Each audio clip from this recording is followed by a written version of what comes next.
trying to run and escape from are going to have guns, swords, ceremonial or sacrificial daggers,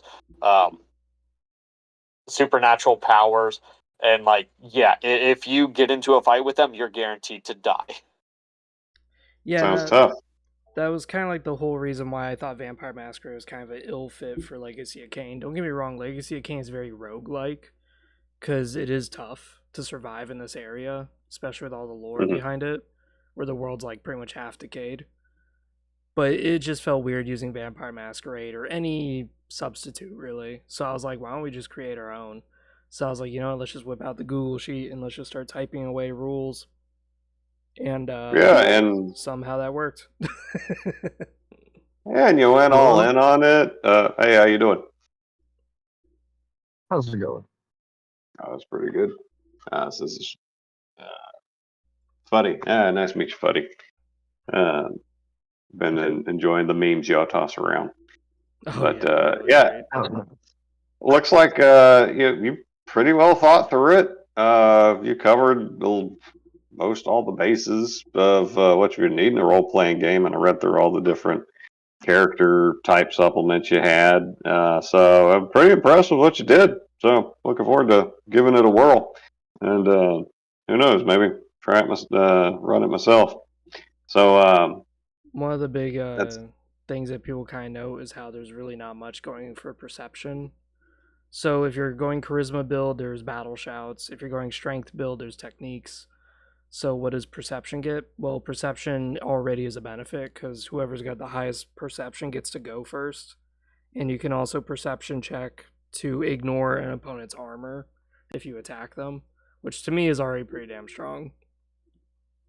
Yeah. How much more do you want to give it, right? Yes, that's why I have because that was always the battle, was that you could use perception as a warrior. So what the hell does strength get? So that caused me to develop the techniques page where you can use your strength to do really awesome things. Okay. Gotcha. So I have a bunch of blue little tokens here. I don't care which one you guys want. Just kind of pick one and I'll delete the rest. Let's see. Should these be selectable right now? Or just tell you which ones we want and you'll handle that? I think you guys can move them. I don't think I can.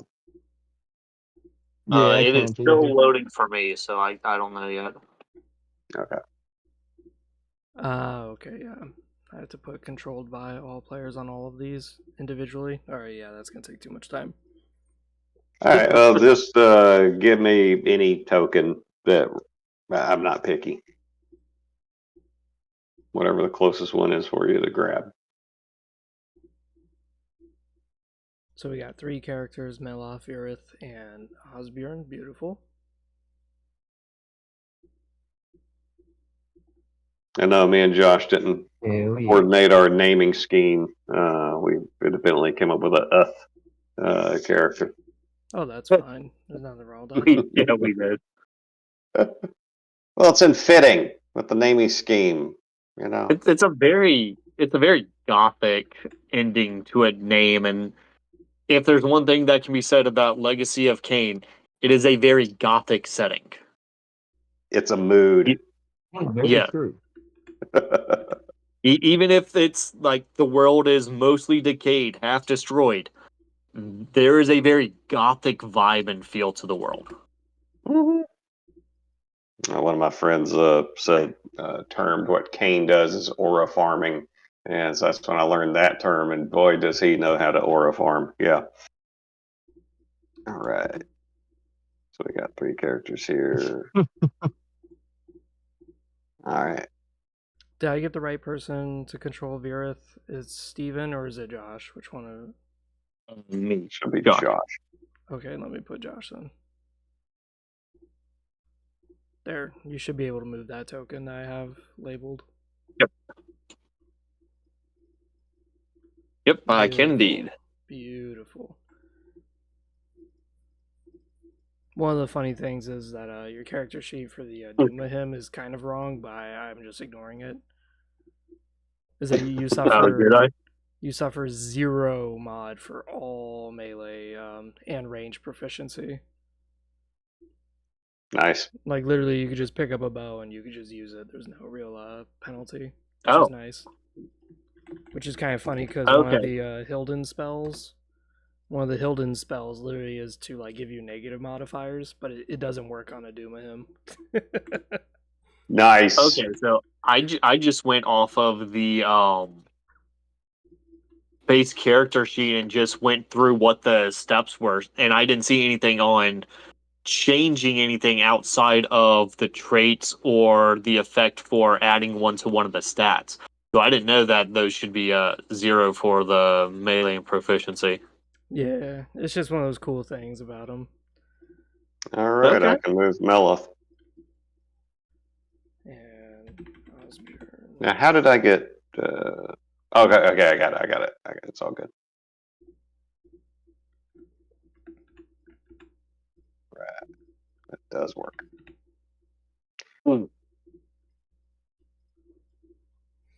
Josh, when you're, have you been to the website where he's got all his game resources? No, I have not. So he's also got sample adventures there. And I'm sorry, what's your first name? Freezer? You just call me Zach. Doesn't matter. Zach. That's fine. Good deal. And in addition to all the character rules and all the different equipment you can get, he's got like starter adventures. And depending by what type you're playing, I saw some human ones, I saw some vampire ones. I don't remember if I saw a Hilden adventure. No, I said it was in the works, and I've been kind of slacking on that. I got you. But they're pretty cool. So how many adventures have y'all run? A lot. Yeah. Okay, so the 2 sample ones on the site for each type, like y'all have done like 6 times that for each one.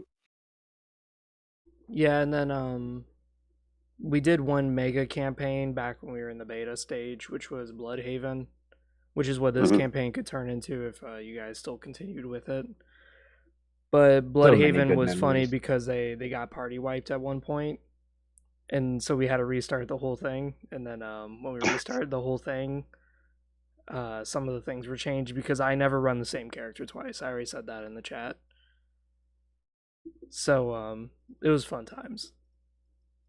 And then we did the Mortis campaign, which was also a big one. Mortis was a bit more messy because that was the first human campaign, and that was very, very messy. Like they were dying to just skeletons. It was really rough. Yeah. Well, Yeah, messy is a bit of an understatement. I will say though that Bloodhaven remains my favorite, just for the story that you put together. It was such a good campaign. It was so much fun. That's awesome. The intrigue and interclan politics kind of played a bit of a role into it. It was a lot of fun. It was a lot of fun. Yeah, the whole point was that Bloodhaven was like the main city that exported blood from its awesome blood farms, and it's a Razielum city. But for some reason, like everyone's having a blood shortage, and they're getting pissed, and they want to know why. So you're dealing with the Razielum. You're dealing with 3 Razielum minor clans. So they each have their own differences, and you're dealing with some weird rogue vampires that are invading the city, and yet no one seems to know who they are. It was an interesting time. And that is one of the big things is minor clans, which I always found fun. I noticed that you've got rules for coming up with your own clans or offshoot clans. Pretty neat. Yeah, it is. So you guys ready? So when it comes to movement, it's always 1d6. And then when it comes to actions, it's always 2d6. The way the turns kind of play out is you do a movement, then you can do a battle shout, then you do your action, and then that's it. That being said, some people will try to do other things like, oh, can I activate my boots or activate whatever special thing you have? I personally, there's no rules written down, but for me personally, I consider that an action. But you could, if you were your own running your own campaign, yeah, you could just let it slide and say, yeah, I count that as a battle shout. I don't care either way. I'm just kind of saying that for this campaign purposes. I try to keep it like that. Yeah, action economy is important, and letting people get away with too many free things slows things down a lot, and can lead to some fudgy kind of stuff. So I'm with you. All right, so battle shouts. What exactly are those? It's rolled off your charisma. Battle shouts should be on the site. If not, then they should be in the codex whenever you hover over charisma. But battle shouts usually require your charisma of a certain type and a skill. And there's 3 different types. There's offensive, defensive, and utility. Get that. They're very low rune cost due to the fact that they give you very minor things. But if you do like crit fail them, then you kind of lose your whole turn, which is why it's really, really sucks if you fuck that up. All right. Okay. Got it. Like the one that's most easiest to spam is Ve Victus, which is only 1 rune cost, and it increases your damage by 2. Which that could make or break your campaign. Fuddy here is very well aware of that when he almost died until he used Ve Victus and barely survives with only 1 HP. This is yeah. It's very true. So sometimes these minor things can come in really clutch if you know how to use them. They really do. Timing is everything. Weapons have Right. different ranges. I think you guys are aware of that. And for this test session, are we just running around with claws, or Actually, yeah, it's good. So for right now with this, we're going to start with your charisma is how much gold you got. So if you got 5 charisma, you got 5 gold. Okay. And what it's going to be is for 1 gold, you can have an iron sword. 2 gold, you can have a ranged weapon. And then 5 gold would be for a single armor piece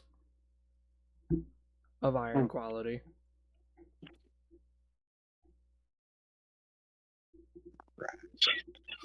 Shit, that's right. I've got high charisma. I'm gonna have to pull up those battle shouts before I forget. Let's see where I saved them. Oh boy. Got the shouts over here. Yeah, Which before you know it, you'll have like a bunch of tabs open. It can get quite a bit. I see. So it looks like for the shouts, really the only one that just a level 0 character has or might have is Ve Victus. So I mean, nothing wrong with that. Okay. Yeah, it's a little bit more harmful for Settled. humans only because humans regenerate runes once every 2 turns, whereas vampires and Hilden regenerate 1 rune per turn. So vampires and Hilden can spam it, whereas humans are a little bit more selective. Oh well. So you really took the programming of Blood Omen 1 to heart, where dude's yelling it all the time. Yes.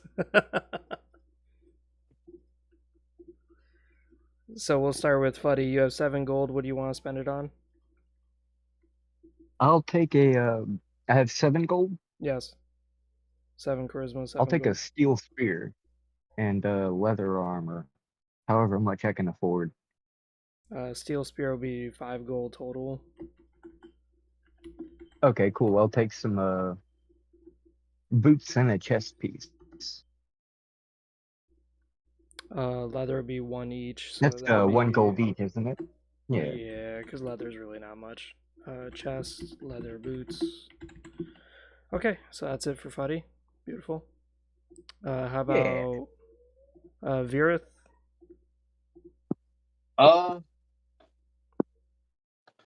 So let's see. I only have 5, so I was thinking just iron sword, iron chest piece. Iron chest piece would be 5 gold total, so Oh, okay, so I could only do one of those. Oh, okay.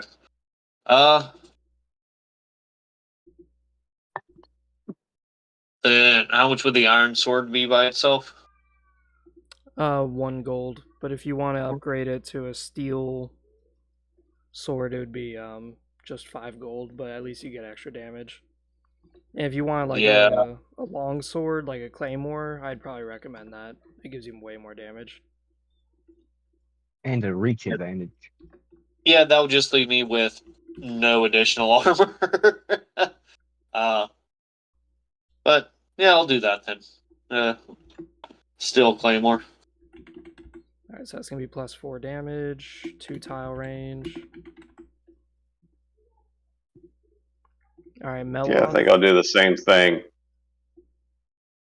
That sounds like the leather won't actually help us in this circumstance. So, yeah, let's get a big ass sword. Now, just kind of a reminder for you, because your character is more of a cunning, is that cunning doesn't benefit regular swords, it benefits daggers. Oh, okay. And you could just buy a staff so you could use your magic, because your intelligence is a +1 mod.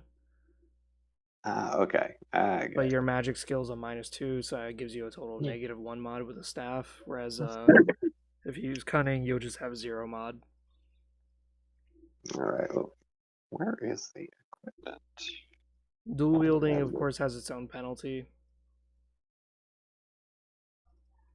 Got item fatigue. Where's the items? Okay. So.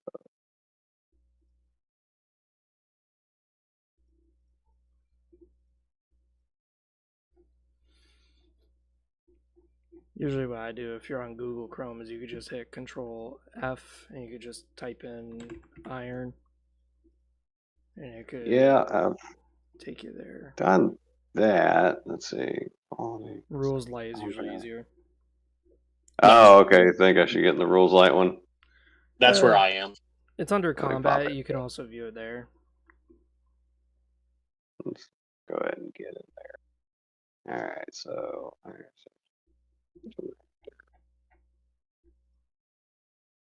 is the staff? I don't. Oh, there's the staff. Oh, that's a hella range. But what? Ah, dang it. That's What's the damage on a staff? If it's iron, it's 1. Steel is 2. Dark Renaissance steel is 3. Oh, it's that. Okay, gotcha. It just so whatever the type of weapon is, it just depends on or the material makes a difference unless there's some kicker on top of it. All right. Let's see. Can't afford steel, so we'll go with an iron. Or wait, would a steel staff be 5 gold? Yeah. I'm trying to see where things match up to. So if you do a steel staff, you'll be able to attack from a distance, but you're attacking with a -1 mod because your magic skill is -2 and your intelligence is +1. Whereas if you use a dagger, you're attacking with a 0 mod. So all right, I'm just letting you know what your options are. All right, so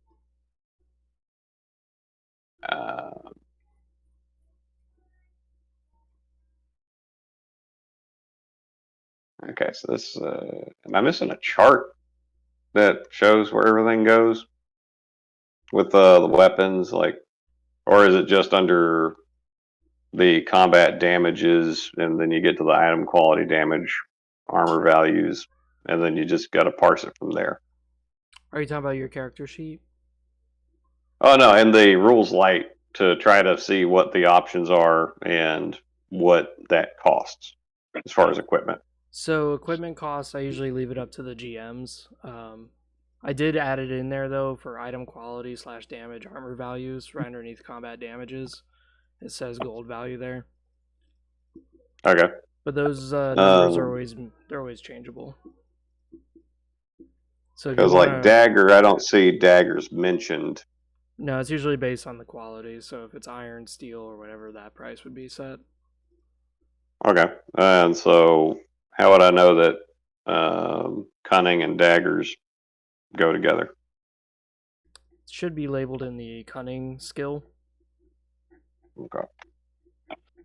for character creation. It's not in the rules light. It's, of course, in the more Okay. expanded stuff. The other one. Yeah. Gotcha. Cunning is stealth, backstabbing, underhand tactics, chance to manipulate people. Oh, I just found a typo there. I wonder if I had a typo on the other page.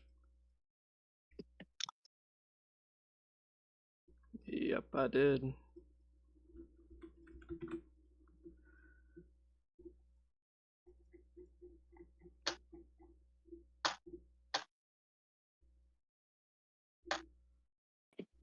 So you want to go with the dagger or the staff? Cunning attack. Yeah, let's go with the cunning attack. Let's do that. All right. Steel dagger. Yeah, so go that way. Steel dagger. Let's do it. We'll try out a variety of things here. Alrighty. So let me just kind of write down the damages real quick.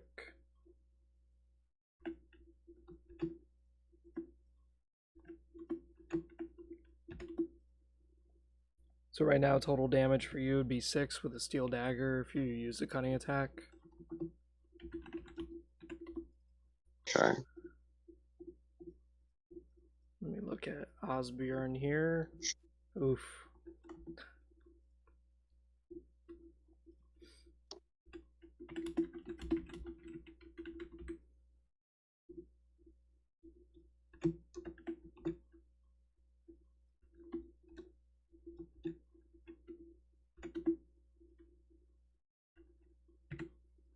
Sorry, I was copying down all the battle sheets, battle shouts that I can use to my character sheet.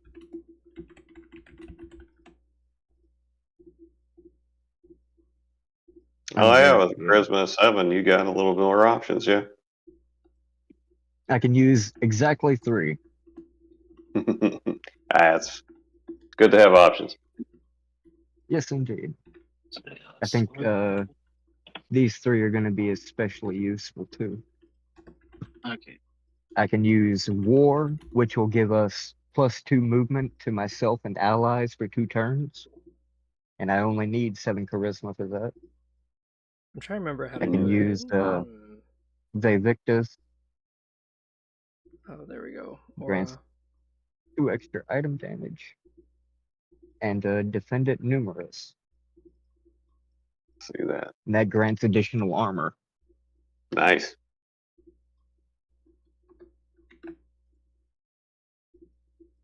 Yeah, I think this is going to be a nice little support setup. Good deal. Now, as I said, I do leave a lot to GMs. In Fuddy's case, he has a special effect where he buffs everyone's attack chances. So, I don't know if you guys can see the aura that I put on him. There we go, now we can see it. Okay, yeah, I was going to say, I don't see anything but mine labeled. Oh. I see it. Alright, so yeah, everyone's ready to begin. I am here to help.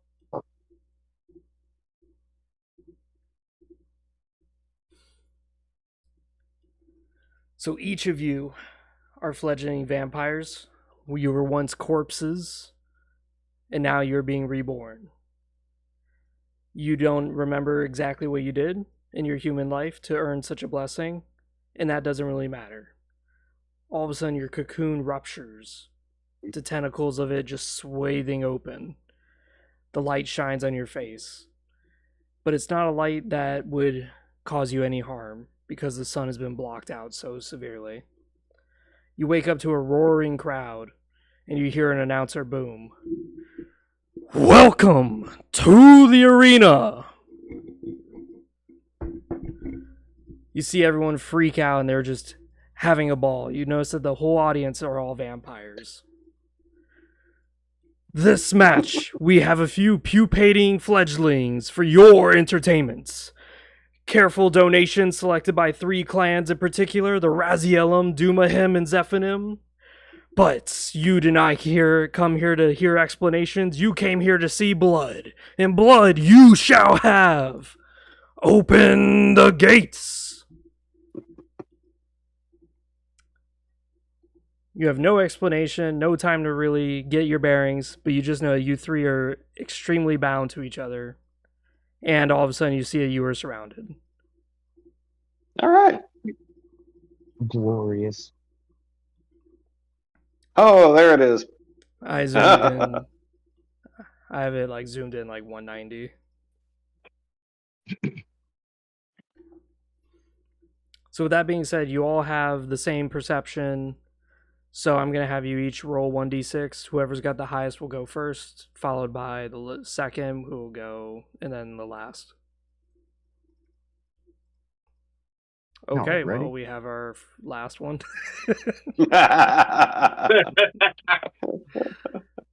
All right, buddy. So, it's your turn. And then it will be Josh's, and then it'll be Steven's. Easy peasy.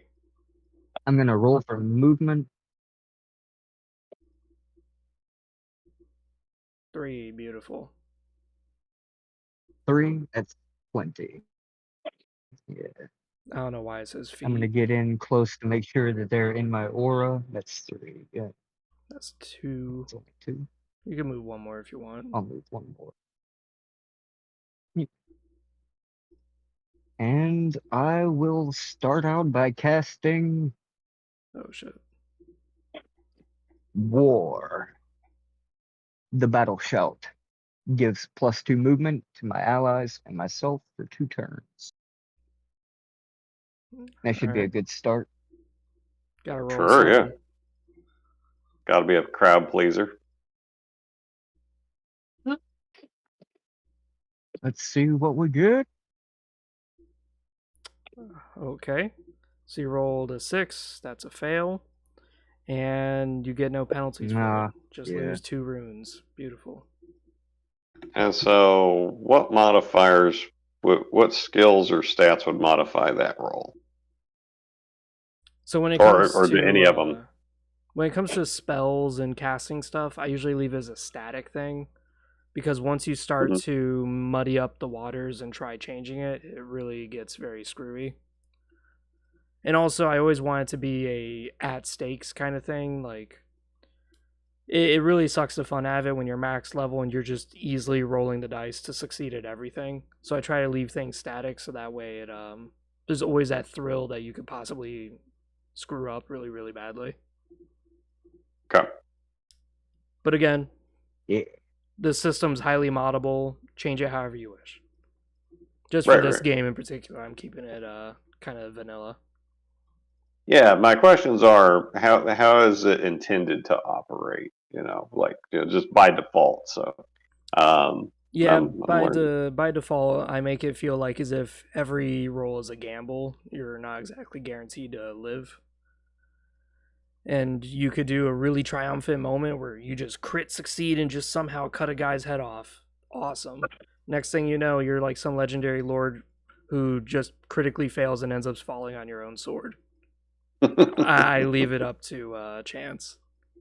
Oh, we just woke up in an arena surrounded by bloodsuckers and who are howling for somebody's blood. So yeah, it fits the mood. It does. It really does. All right, so he Josh's moved. turn. He did his battle shout. Are there any other actions that he can do, or was that his action? He's not in range to attack anything, unfortunately, and that would be about it for him, yes. Yeah, I was hoping to give us a quick advantage before they closed in. I appreciate it. So okay. Josh's turn. Let's see. Okay, so 1d6 for movement. 5. Beautiful. Okay. And so, let's see. Oh, whoops. Wrong So, do I need to be right on them, or is it like D&D rules were right in front. In front, yeah. I try not to let people Okay. get inside them because then it's hard for me to click the tokens. Okay. So, then yeah, I would be going to there to attack. Cool. With a claymore, you can actually be one tile back because it's a 2-tile Yes, range. that's right. That's right. So, yep, I will. And then 2d6 to attack. Yep. Because you're inside the aura buff, you're going to get +2 mod, so you're striking with a +3 mod right now, which is kind of crazy already. So that would be an goes 8 through. then? So there is a table in the Vampire Codex and also the Rules Light. The Rules Light works for vampires and Hilden. It doesn't work for humans because humans have their own table entirely. Right. So the +3 mod, Okay. 4 to 9 is a pass, which is beautiful. Your total damage is 9. Oh Okay. my god, you almost killed this guy. Okay, cool. Okay, so just so that I am looking at the right table, because I do have the rule slides up, which is the table that I'm going off of for this attack? The very, very top. Top of the page. Very good. Yep. Okay. Species stats / modifiers. That Yeah. table. Okay. Okay. So that's the same for Hilden and vampires and for any other monster, whether it's a demon, zombie, doesn't matter. Humans have their own specific thing, and that's why you would need their codex open, is because they have their own specific table that's actually harder to pass. That's the reason why like level 0 humans have such a hard time at. It's so fucking rough. Well, if you want to play hard mode, you've got hard mode, Yeah. right? Okay. Humans are always hard mode. All right. So with that, now it's going to be the last guy, Steven. Let's see him. All right. So if I'm like, come on, do the thing. Trying to get it to make the shapes so I can point. Come on, Dash. Come on. Okay. Well, I'll just move my guy and then I'll roll to see what my actual. So if I'm here, yes. Am I still in his aura protection? I would consider yes. Yeah. Okay. All right. Just curious. All right. Now let's see what kind of movement I get. The anticipation's killing. 5 again. Oh my god. I know, right? Okay. And so I could make quite a bit of distance, but my buddy's got the hookup. I don't want to mess that up. So I want to go. Go ahead. Just as a reminder, cunning attacks, if you stab someone in the back, it does +2 damage. Good to know. But I want to help my boy out who just damaged this guy and also stay in the aura protection. Or the aura of Benny's. And so so with a dagger I can hit him from here. Yep. And you'll have a +2 mod. All right. And I want to try to so I can battle shout and take an action.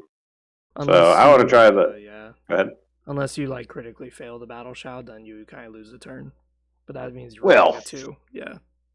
I want to give the crowd a show, right? So let's see. And so that would do an additional 2 damage if I succeed. I'm going to attack the target. I have a charisma of 5, so I meet the requirements. And now I need to roll a 5 or higher to cast. 2d6, correct? Yep. Okay. All right. Then, Fey Victus! Wow. Hey. Exactly on 5. Hey. Oh my god. That worked. I just got up. All right. Okay. So, all right. So now I actually have to hit him, and this doesn't help with the hit. It just helps with the damage if I do hit. Right. Yes, and this is a personal rule for me. But if you do miss this attack, I allow you to keep it until you do land an attack. So some people would say that they would get rid of it, but me personally, I would just leave the buff until someone actually attacks. That's pretty buddy. All right, and so to attack with this thing, attack with my dagger. Am I using my melee? Cunning. Okay, Okay, I'm using my cunning. All right, so, all right. Get that. Come on, give me a good number. 7. Beautiful. Goes through. You kill the guy. All right. Now I want to see. Let me look at the chart. All right. So result. Okay. How do I read this thing? So I rolled a 7, which would put me where on the chart? So you're rolling off of a +2 mod. So Okay. you're going to be right there on the pass section because it's 5 to 9 for a pass.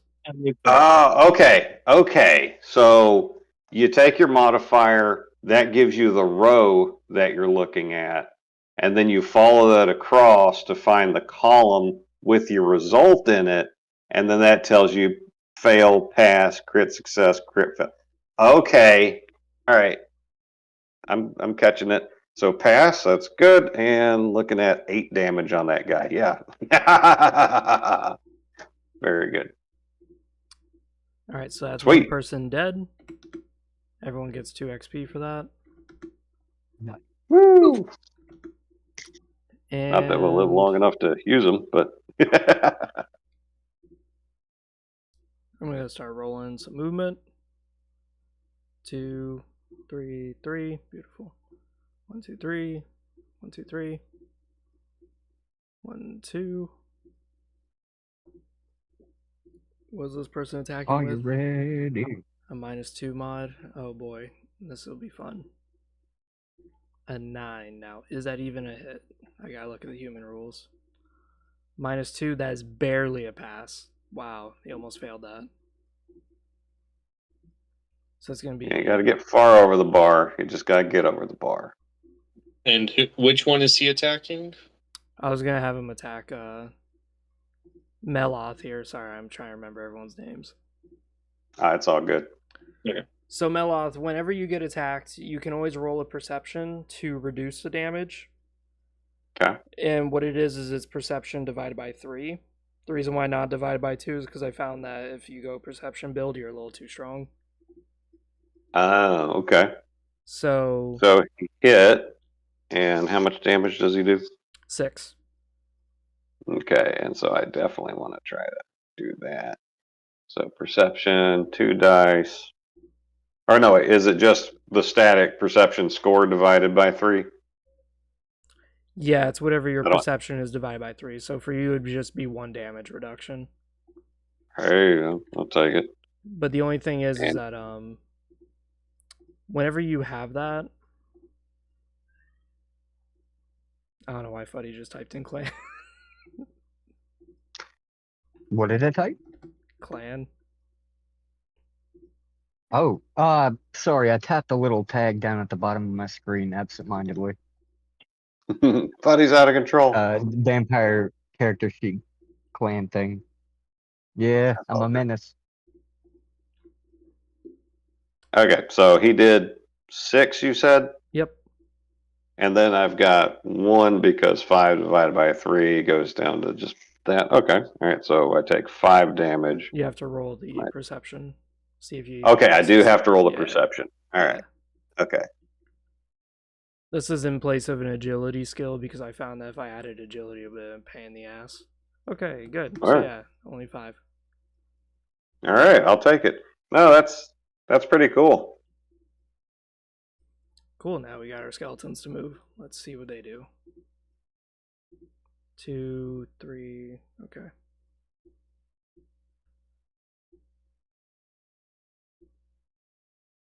One.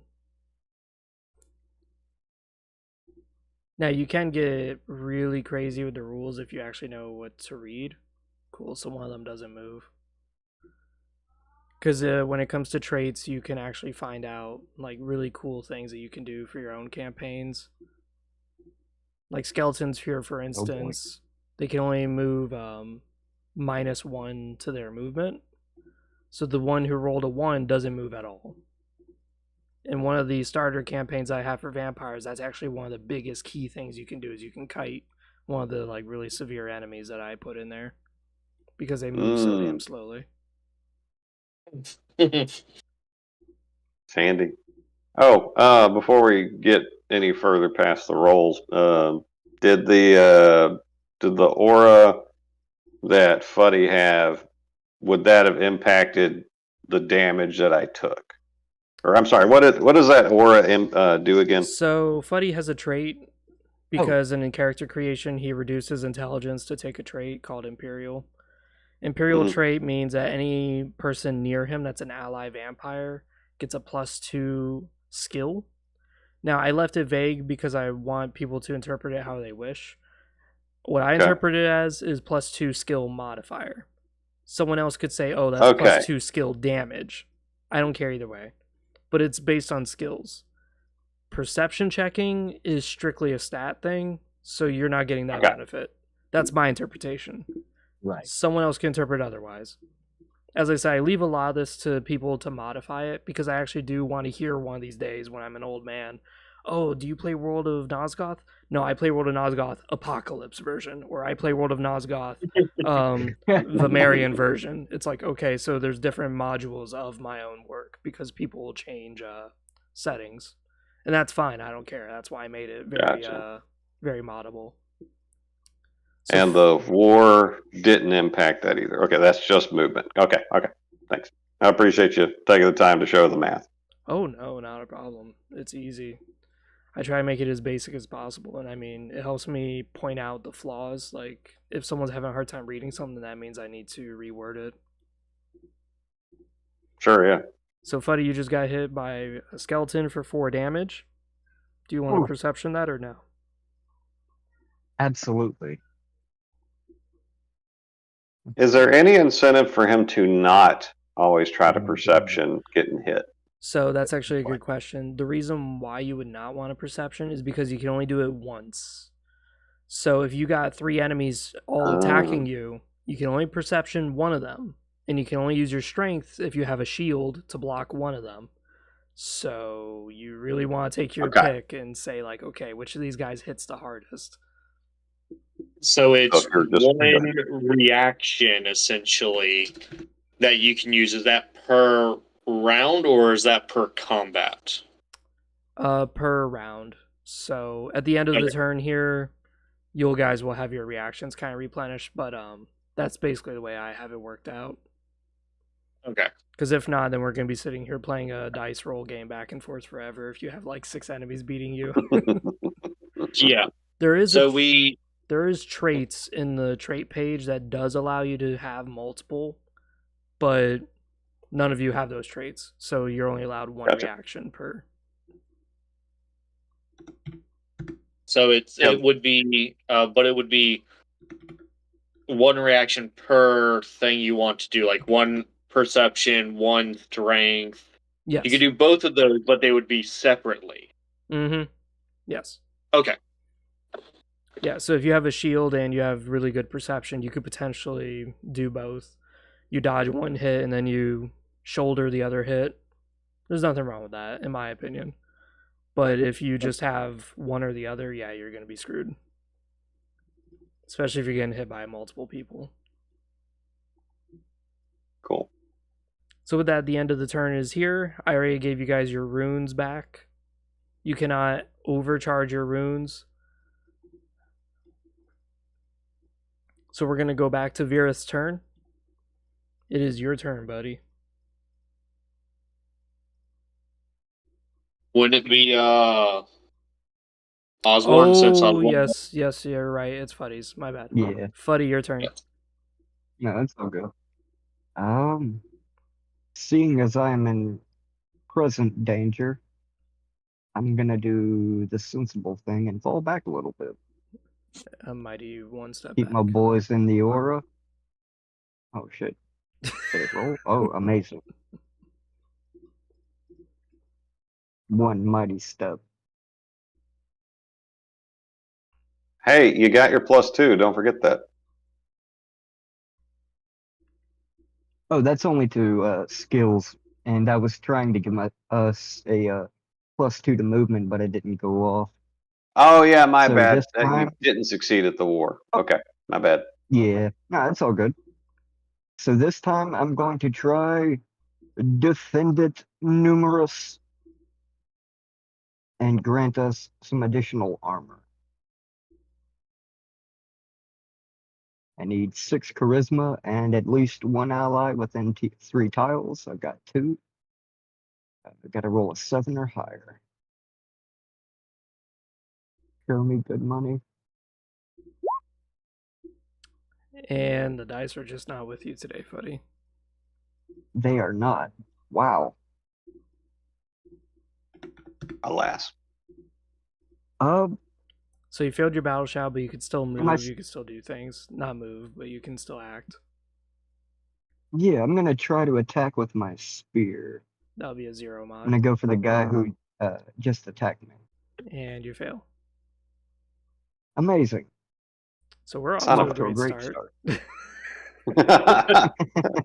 Hey, one of them died before any of us died, so That's a win. That- That's You're a right. win. That's a victory.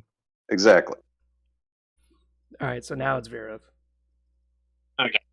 So, do I have to do movement then combat, or since I'm already here with this? You can always forego One. it. You can always forgo it. Okay. But if I choose to do my fighting, I don't get to move after? Exactly. Okay. Okay. So it's a gamble, but I am currently in combat with it. So yeah, I'll just go ahead and forego my movement and just straight up attack. There is also someone asked me this before because they play D&D a lot. Is there a disengage thing? No, I personally didn't put that in the rules. So you can literally willy-nilly just run around the map and there's no repercussion for it. If you do not That's like handy. that, you can always add that yourself to your own rule set. I'm okay with that. I don't mind. But me personally, I just let people disengage because in Legacy of Kain, like literally that's how most combat works is you're running all over the place. Yeah. Okay, so an 8, and if I am +3 mod. remembering correctly, with a +3, that makes that an 11 roll, which No, would it's put it just- under the crits. No? No, it's just regular. Oh, just regular. Okay, so Yeah. that's just a regular pass then. Yep.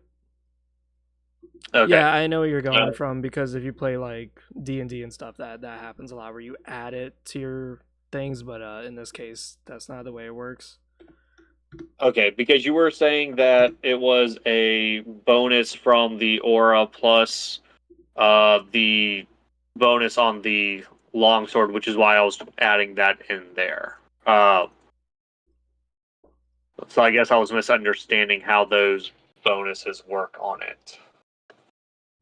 So it's just a That's what we're straight here for. roll. Yeah. So it's just a straight roll, and the +3 only acts as the modifier, but it does not get added to the roll. The roll is just whatever the roll is. Yep. The modifier just tells you what row of the chart to look at. Exactly, yes. Okay, that's where I was getting mixed up. I thought I added that to the roll. Okay, so You still did good. I did. I hit him. And I 9 still did 9 damage. points of damage to Hell yeah. him. Hell Okay. yeah, indeed. So that would be my turn then. Beautiful. All right. Now healing I'm tracking requires blood. Is that something that you could do in combat, like drink someone's blood and heal? Or is It that is. something you need to do? Go ahead. So there's many ways you can do it. You can do it through magic. The vampire magic, they have the blood magic where you could literally just telekinesis some blood into your mouth. Or you could literally transfer blood out from opponents or allies, which is always interesting. That requires good charisma, which Fuddy, funny enough, has. Mhm. But when So- it comes to actions, yeah, if you drink someone's body, you'll consume your action, but you'll heal. So I've got, what is that, a human in front of me? Yeah. I got a living one and I got a dead one next to me. Is the dead one any use for drinking? Yeah, you could drink them. Okay. If I wanted to try to fang the living one, what kind of attack would that be? So that's more of a personal thing. Me personally, I would just go by the strength modifier versus their strength modifier.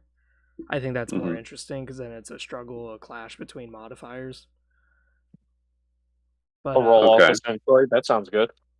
yeah, because then that And- way you're just go ahead. clashing with them. It's more interesting to me.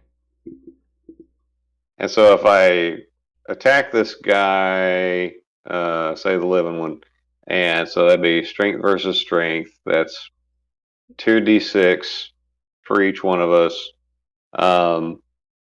And his skill modifier would not apply to that because we're going by stats. Is that right? Yep. In this case, I Okay. wouldn't have two separate rolls. I would just have one roll, which is yours. But I would just simply do modifiers would reduce it. So if this human had really good strength, like +3 modifier, that would be a -3 modifier to whatever your strength is. And then we'd roll off of that. And what if I did hit him, like what would that be worth for healing? You'll heal for half of his HP value. So if he's got a max, yeah.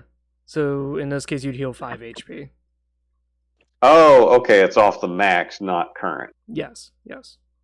Under the Okay. hemomancy Alright. page with the blood potions, it explains that a bit. Where consuming that does help you a lot. Okay. Well, we're kind of surrounded here.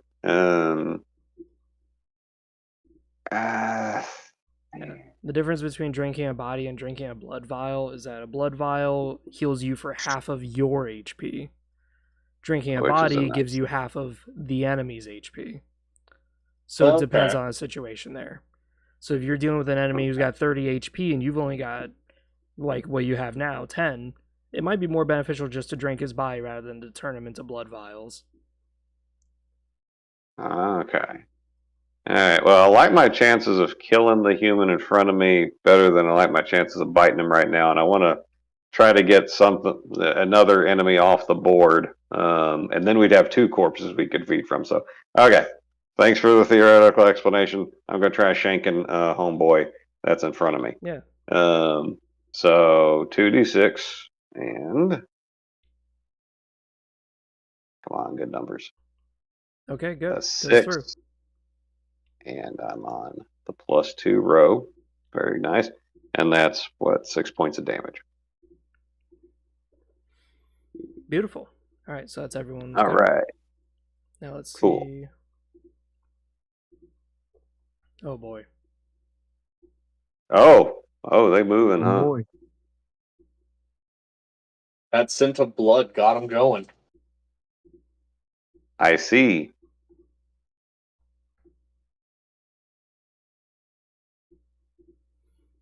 Well, Fuddy, each one of us has a corpse we can drink from. So if we live through this round, might be able to get some back.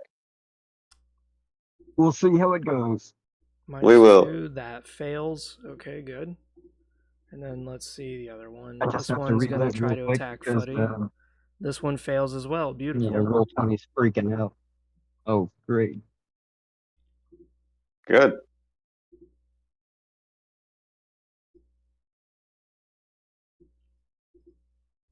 That one moved 2. That one moves 3. We are getting stuck in with the boys. 2. Bring it. 2. 4. 1, 2, 3, 4. Oh my goodness. Yeah. Oh my 1. goodness. Okay.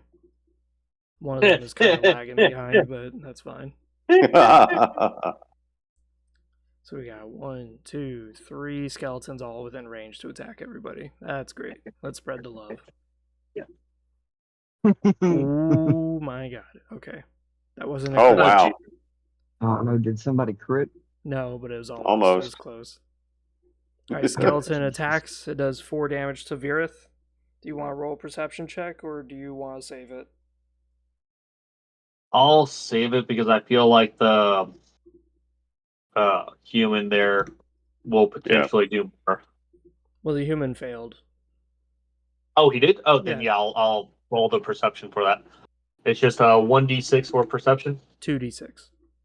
Or 2d6. Okay. All right, you fail barely, but that's fine. You'll just take the 4 damage. Yeah. There. Okay. Yar. All right, the other skeleton lunges at Osbjorn here. Barely connects. That's 4 damage. Please don't my Bjorn.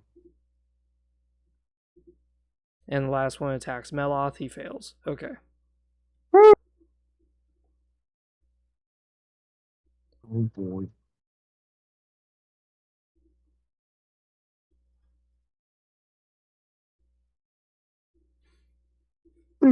Oh, excuse me. So with that, it's going to be Osbjorn's turn. You can hear the crowd going wild. You hear them just screaming bloody murder. The announcer's going crazy at what's on display.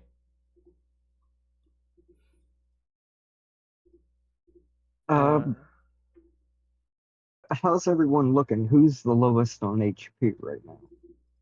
I Yeah. think it's you. Might be me? Okay. Yeah, I got Oh, 5. yeah. You've I got, got 6. 6. And you've got, like, what, 1? Buddy? Can I, can I cast a spell and also use a shout? You use a shout, then you cast a spell, yes. Sweet. Okay, cool. I'm gonna try Defend It Numerous one more time. That might take up all your runes, but sure. You only got 5 runes to work with. Yeah. I don't know, I just feel like we might need some armor. Yeah, no, I'm with you. Yeah, it could definitely be helpful. 6. That's a fail. And that's a fail. Oh, Jesus. Okay. Hail Mary pass. Last option. I'm gonna bring me a drink on this corpse right behind me. I don't think you have enough runes for that. But let's see. It's 2 runes. Oh. Must roll 6, and you crit failed. Oh. I want to hear what Down. this does. Oh, thank God you meet the requirements, so therefore there's no crit failing. Okay, you're lucky this time. Okay, cool. But that is all your runes. And your actions. Wow. Yep, That sucks. it does. Look, I should have just walked over and did an action, but oh well, live and learn. We'll see what happens. Right. Alright, Virith, it's your turn. You're surrounded by foes on all sides. Yes. Okay, so if I were to try to ignore the skeletons at the moment and just try to bite the human to drain their blood to heal myself, that would still be just the standard 2d6. I would just have to roll with a different modifier. Yeah, you'd be rolling with a +1 mod. Because your strength Okay. is +1 and theirs is 0, so. Okay. And that does kill them. I think I'm going to attempt to do that. So, come on. Ooh. Oh! That is a crit success. So it's going to kill one Nice. of the humans. Nice. Nice. Your XP flies up because you just drank someone. Oh. Your lore has increased. As you do so, you hear the announcer going crazy. What's this? He used his fangs? Well, the scoreboard's looking a lot better now. The scent of blood has driven me mad. There's plenty of it, So now it's Melos. including ours. All right. So in order to drink off one of these corpses, do I need to cast the spell, bring me a drink? No. Or do I... Okay, I can just lean over and fang the thing. Yeah, you could just lay down like a kitten and just lick it like milk. Yes. Alright, okay, cool. Then let's eat the one up and to my left.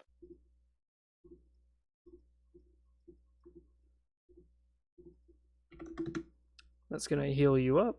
It's also going to give you +5 XP. Woo! Fledglings get +5, but once you hit level 3, that's gone. Gotcha. So with that being said, that's the end of your guys' turn. Let's see what the skeletons do. 8, that one goes through. Virith, you're going to get hit by 4 damage. I will attempt the perception, the 1d6 to 2d6. or 2d6, yeah, to reduce it. Oh, Cool. goodness. Unfortunately, it does not go through. Okay. Next skeleton attacks. Let's see. Oh my god. Okay. Virith gets hit by the second skeleton. You've got to be kidding me, dude. It's an arena. Alright, last skeleton fails on Virith. Thank god. The skeleton crit fails. Hurts himself trying to hit Osbjorn. Wow. Takes 2 damage Wow. to himself. Yeah. The skeleton closes in on the fight. Gets in close on Osbjorn finally. Took it for fucking ever. Oh no. And it does go through. Osbjorn is down. Oh no. From the earth to the earth I shall return. Yep.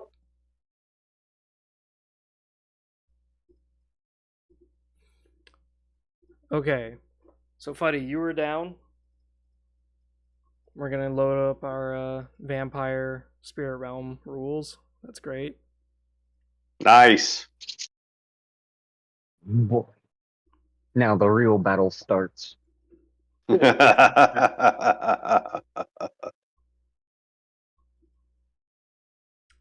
Fuddy, roll me 2d6.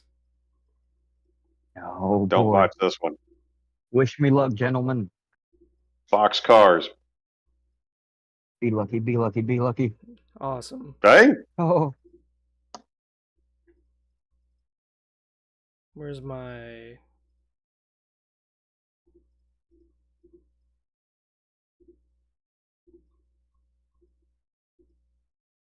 tell me, Doc, is it bad?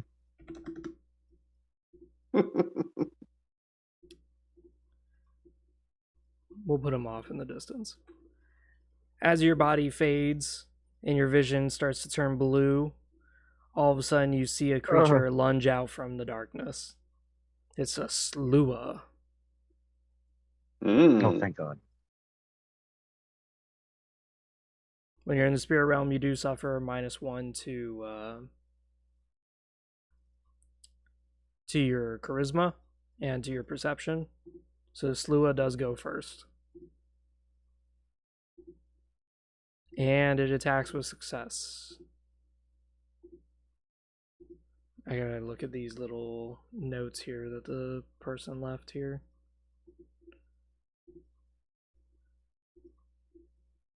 I don't even know why when I have my codex page open. Foreign melee, beautiful. So that's gonna be 2 + 2. So Fuddy, you take...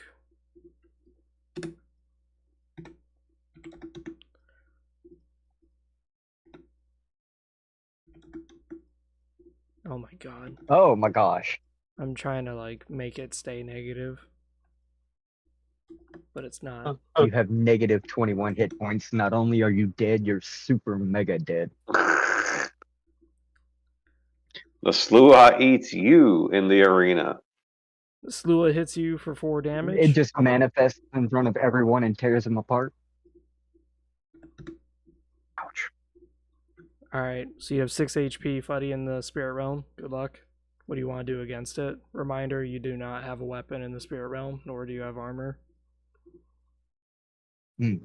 But I do have my shout. I'm gonna Vivictus. Do it. This ought to be fun. Oh, be lucky, be lucky. Be lucky. Be lucky. I commanded. Cut me some slack. There you go. Yes. Looks pretty lucky. Now, in order to punch it, you have to Now roll a rolling -2 to mod. hit. Oh, that's right. He's next to you guys, so it'd be a 0 mod. Yep. All right, let's see this punch. Oh my god, he succeeds. Okay, so we're looking at 2 Nice. plus 1 plus Nice. 2.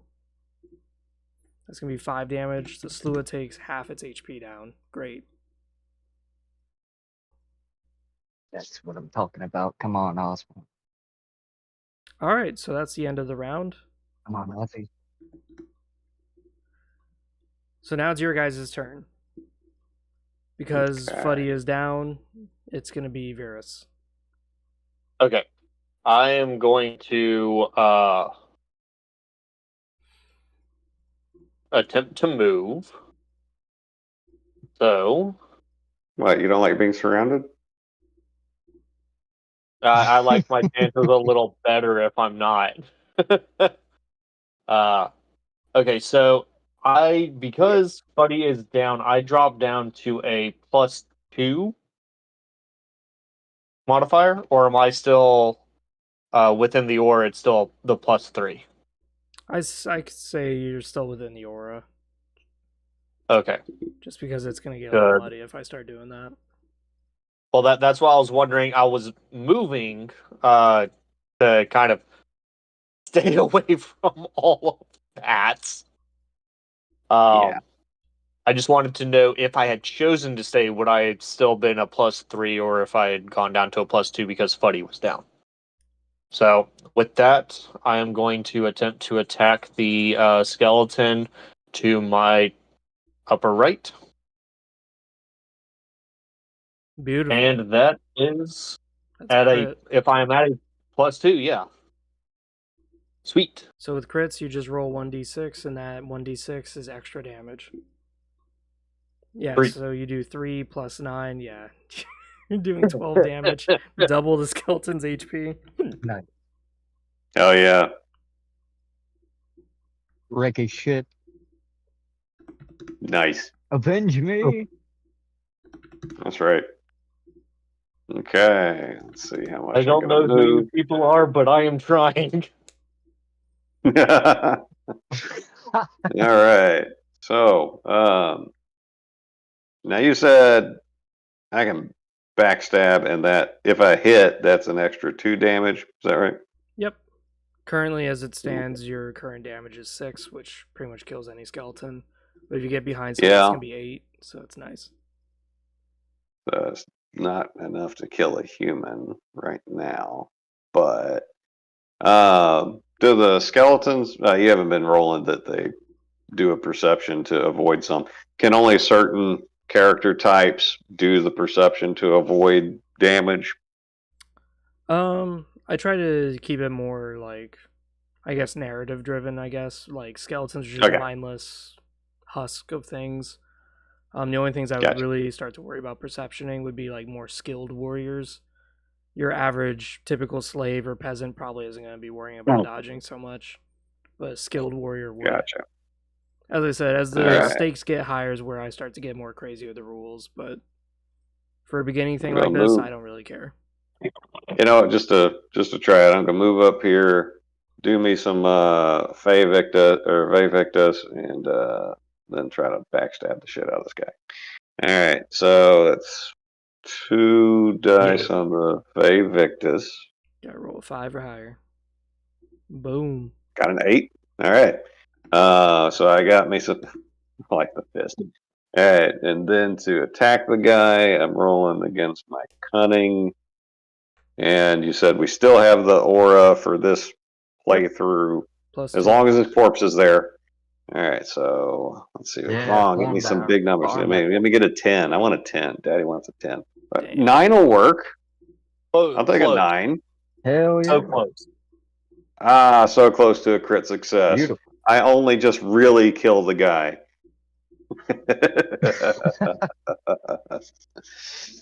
All right. Cool. Get rid of the He's fish. just super dead, not uber dead. All right, we're starting to clear some pawns off the board. And we still got some blood we can drink. All right, Fuddy. Yeah, I'm gonna need feed. Meanwhile, in Townsville, The Slua tries to strike, but it crit fails. It hurts itself. It's at Oof. 3. It's at 3 HP now. Nice. Fuddy, you got 6 HP. What are you gonna do? I'm gonna wreck his shit. Wreck his shit. I'm gonna try for another Vevictus, Do it. just to make doubly sure. You Not heard me leaving do it anything on to the other chance. side. Oof. Ah. Okay, All right, you didn't crit fail. That's the good news. not a problem. Yeah. Going in for a melee. Wish me luck. Ooh. Good luck.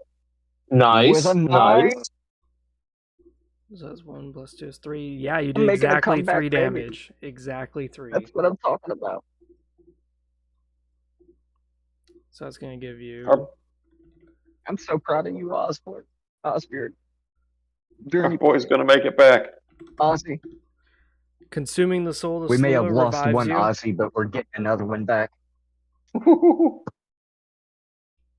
This is also a nice thing. Is Hilden and vampires can self-revive. Humans, they have a totally different mechanic, and if they die, it's permanent. Yeah. Yeah, well, people generally aren't a fan of that, but, it is the rule. Yeah.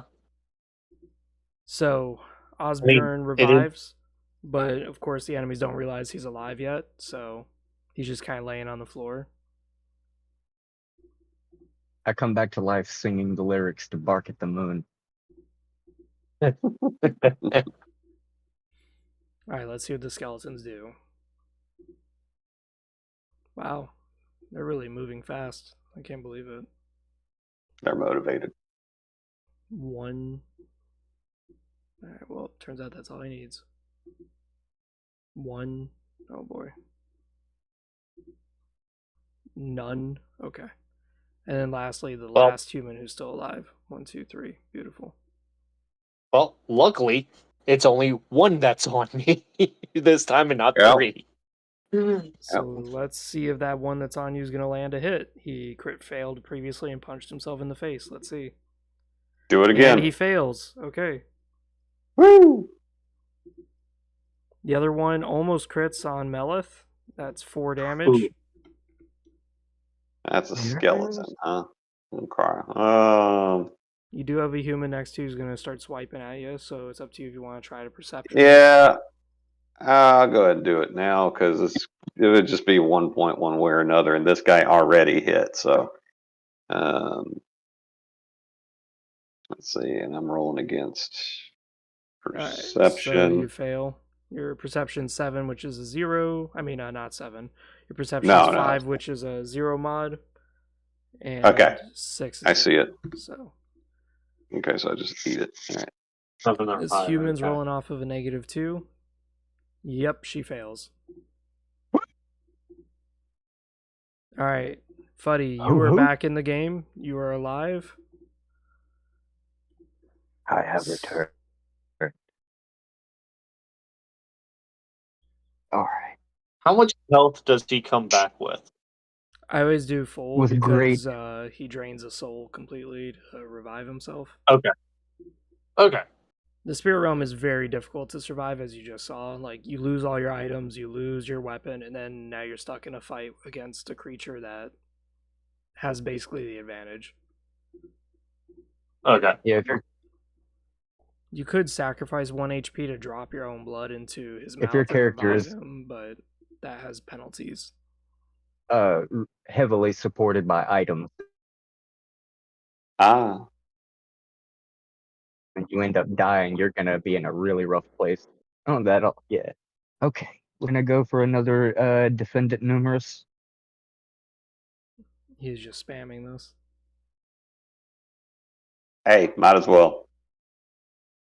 I Kind of lagging out there, buddy. I refuse to give up. Is it bad? No, it's not bad. Just I know it's kind of lagging. Classic fuddy problems.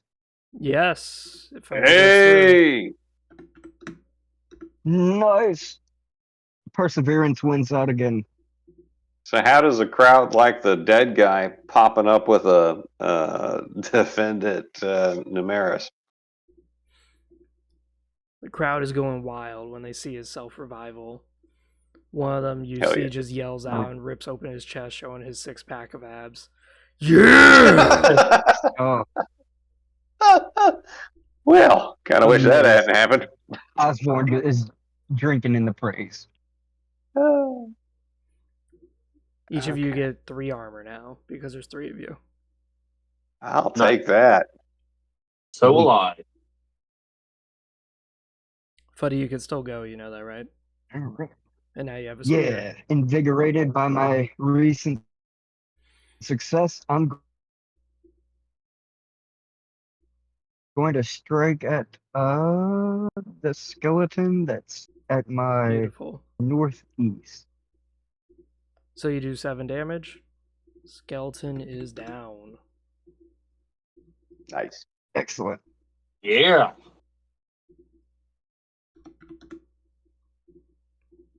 I don't know if you've noticed, but the green bar is supposed to be your I'm a big, HP. strong boy.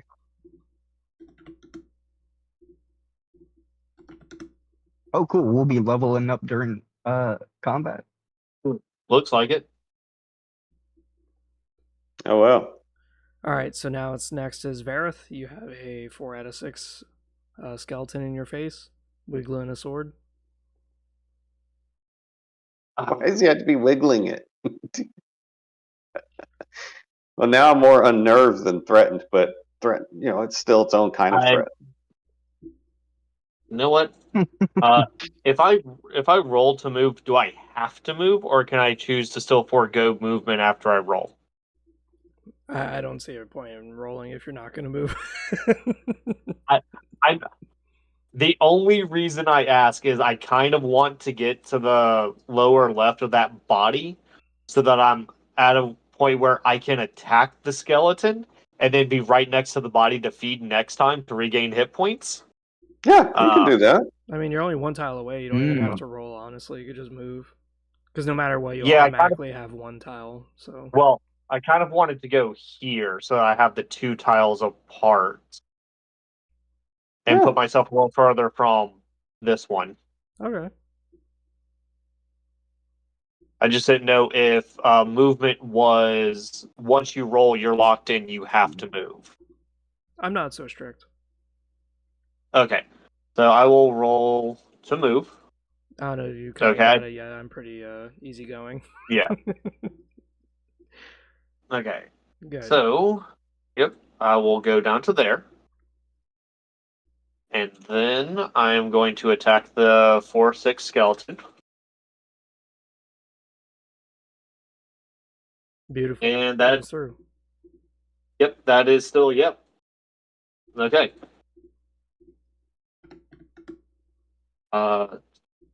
Yep. Nice.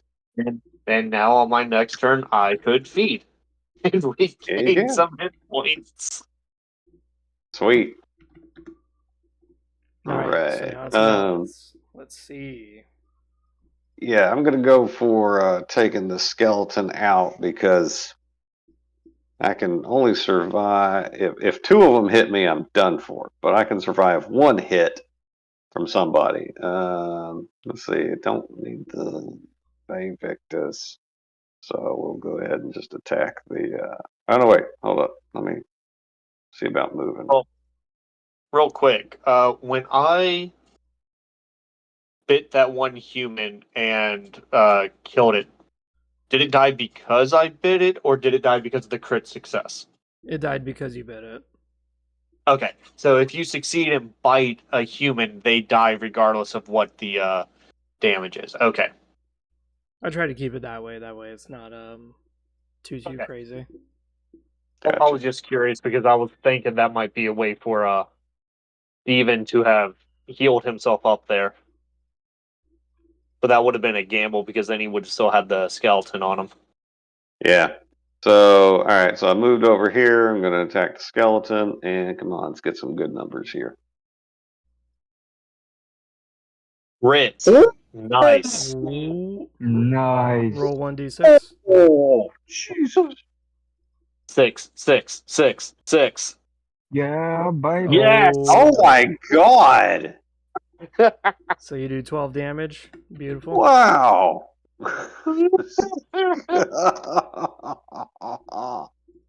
Everyone Amazing. levels up off of that. The crowd is Yeah. fucking roaring. Raw. So, So do we go level ahead one. and get the benefits of leveling up now? Yeah, I'm just quickly doing your guys' points. Okay, nice. Oh, I don't need to feed. Yes. Yeah. Alright, so now you guys all leveled up. I need to remember how I can edit this PDF, but that's fine. I can always just add things to it. Hell yeah. Alright, Osbjorn, you're level 1 now. All right. That means you get a skill point, correct? Yep.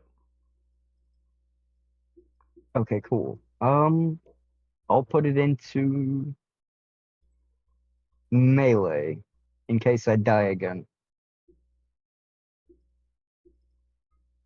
It won't be a Okay. huge help, but it'll help a little. Beautiful. Okay. Virith, you leveled up to level 1. Yep. So, Go ahead. So I don't know if you guys read the rule part about leveling, but it's by every other level you can increase your stat, but every level you only increase your skill. Okay. So we get one skill right now. Okay. Yes. Okay, so I could increase my melee to 2. You could, or you could increase your melee proficiency to 6. Which would give you a +1 +1. Yes. on your modifier, Yes. which would be yeah. clutch. Yeah, I'll do that. I'll add that one skill to melee proficiency and make that a 6. Alright, so now if Fuddy didn't exist, you'd be rolling off of a +2 mod. Just letting you know, in case you accidentally find yourself outside of his good grace. Okay. I hope And- not, because I am vastly My enjoying grace this. is good but limited. And then lastly we have Meloth. Yes, sir. I'm going to chuck that skill level into cunning, which I'm tracking will get me to in the +1 modifier row on my own. Right, beautiful. Did I read that right? Yeah. Or am I off? Yeah, your cunning's now 6, which is a +1 modifier. And then All right. the only thing is that if you're going to try to cast Mind Magic, I'd probably be a little bit more cautious of how much you dump into cunning. Because eventually you'll need to dump some points into magic. But right now I need to live. Exactly, yes. So, believe me, I thought about that. Living's overrated. We're undead now. Yeah, we get 2 chances to die. You Yeah. die and then you die. We die, we live, we die again. Well, now that we're in the death optional Exactly. We die category, again if we roll well. I'd rather keep it optional. Oh my god. This human has not Oh, landed no. a single hit this whole time. Don't you love it? Good. He has watched 3 What of are you, his some friends kind of get human taken out. sympathizer? All right. With that being said, the skeleton only rolled a 1. He has a -1 in movement, so he didn't move at all, and he's not in range to attack. So that's the end of their turn. You guys managed to clear out this whole area because there's only 2 things left. Well, now sounds like a good time trying to it's fang turntable. people.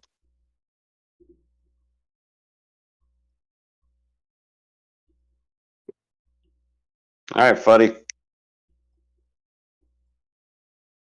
Hello, buddy. All right, sorry. I was about to choke the hell out of myself with a root beer. That's my bad. I'm back. Wow, so you're rolling botches in real life see. too. Damn. Buddy, don't Right? die. I just met you. No guarantees. Damn it, Fuddy. I remember the funniest shit I read was a DM who decided to make every player roll for everything, and one player's like, "Can I pet the dog?" And the DM's like, "Sure, roll for it." He like rolls a 1. He goes, "You slap the dog." The guy was Nice, I so like that guy. mortified. Sounds like a good DM.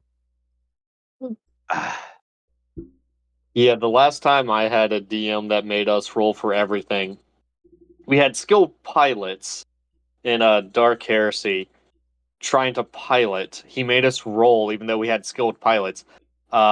Crit failed. Both pilots ended up running our transports into the same building. Oh, amazing. Yeah. It would have been better if you were playing on You had a- 9/11. We joked that we I was because just it was a about to church. make a 9/11 joke. That's It was a amazing. church. It was a church that we hit, and we joked that we 9/11 to the church. Yeah. Oh, yeah. 9/11 plus 10. Like a vault. Well, remember, Josh, when Ivan made me Oh, yeah. roll to move across level ground, and I failed. You and took tripped. damage Yes. Yes. using my normal movement rate. Yes. I remember that. Oh my. Yeah, I'll just move right here. Fall back a little bit. The crowd boos. I don't at want to Fuddy get as into he a runs position away. where we end up in boxed in. Oh, yeah, there's a skeleton left.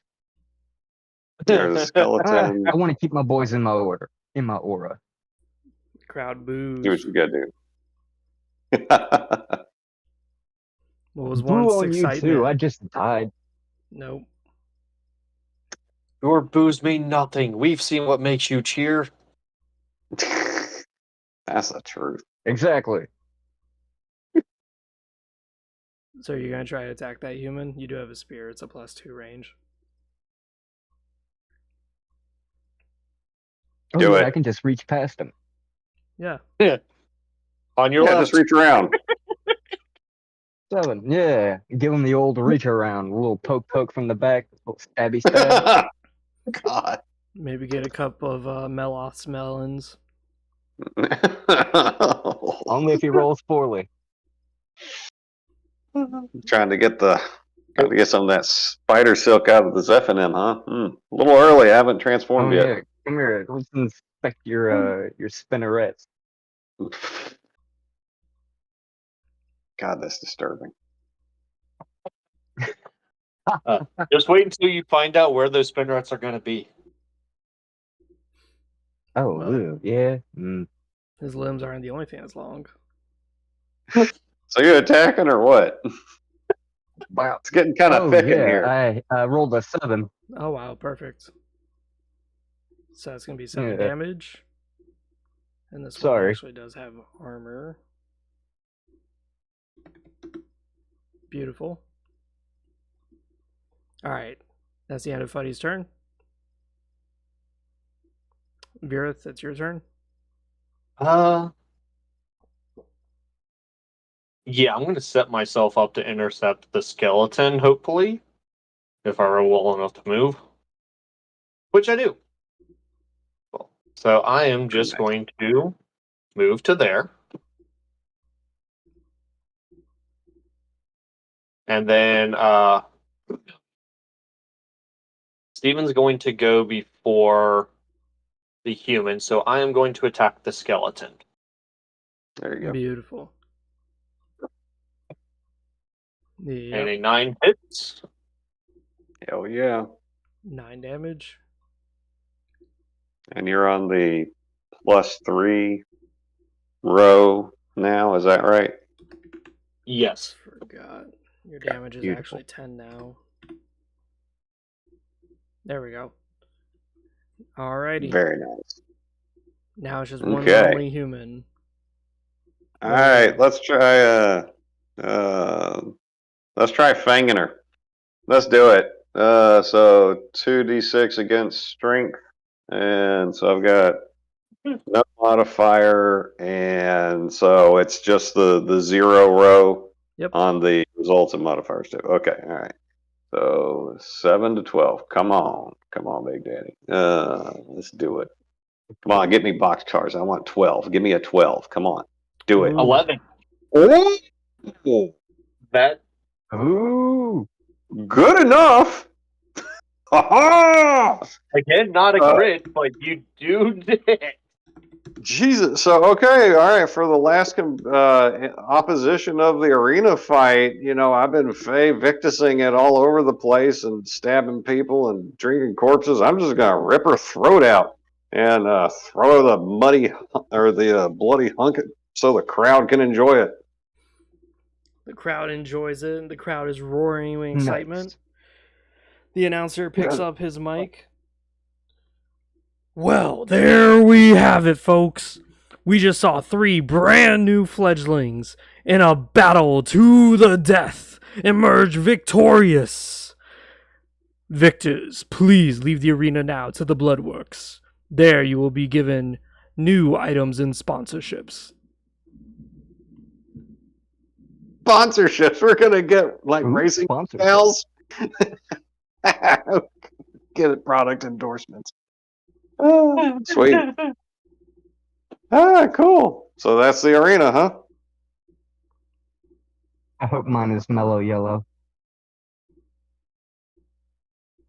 I hope mine is like Marlboro Red, because as an undead, I can smoke all I want and not care. Nice. I can That's an live in excellent flavor point. country. I don't have to just visit.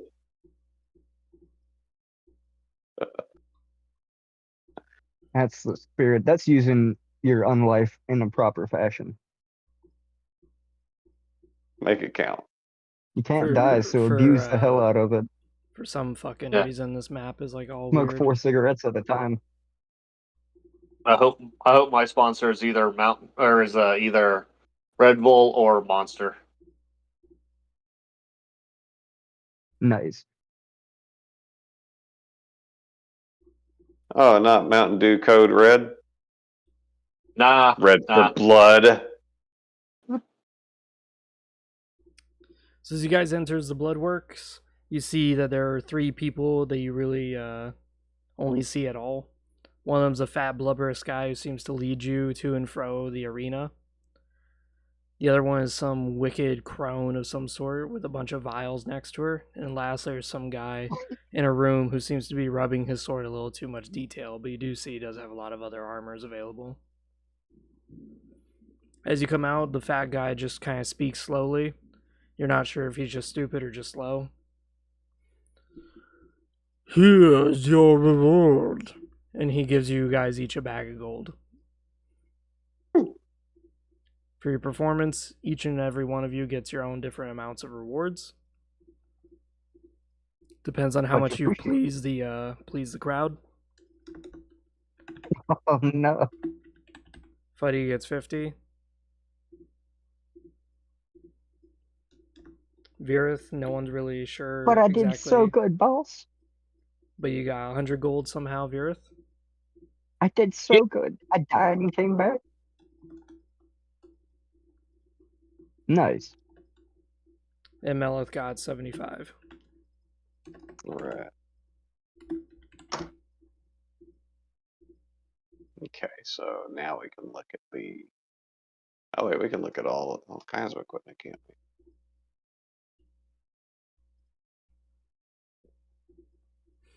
As you guys are about to disperse and start going to the two merchants, the fat blubberous loaf sort of starts mentioning something about weird creatures and your next fight involving something that's going to be reminiscent of your previous selves. What's that mean? Ew. Weird creatures. Is he calling us weird creatures? What are you saying? You see the fat man kind of roll his jelly roll of a neck. What do you mean, you weird creatures? Oh, you'll see. These things, they're once like you, but now there's many of them. I look to the other two. Could that be less helpful? Like I have a hard time figuring out how to make that a less helpful sentence. All right, so that's not useful. You can Okay, tell him they so could always be less helpful.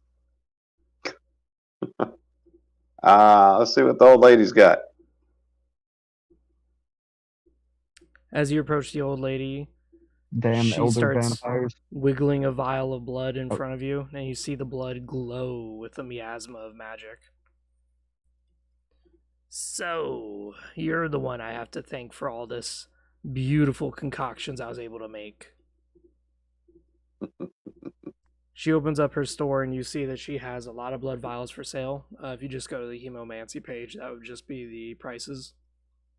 Hemomancy. Is that on the Ooh. magic? Or is that in the rules? It's in the rules, it's under intelligence. There should be a link that says Hemomancy or blood. No, that's contagious. As you look at that, she shows a little bagpipe that she has, and she goes, I can also make magical enchantments to your weapons and armor. You see, she can give the enchantment of speed, vicious, and wit. And pain. I forgot pain. Okay. Let's see. She's got a few special Um, rings on sale as well. I'd like to inquire the old lady about about the nature of these enchantments. Like, what exactly does pain do? I would like to ask her. Pain gives +1 endurance to the item.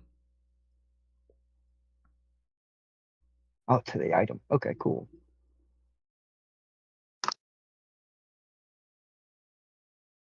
Oh my Is that god. in the traits? No, this is all Where'd it custom stuff that I wrote. But if you're talking about the okay, all right. Hemomancy thing, then that's something different. Hemomancy is Yeah, I yours. found that.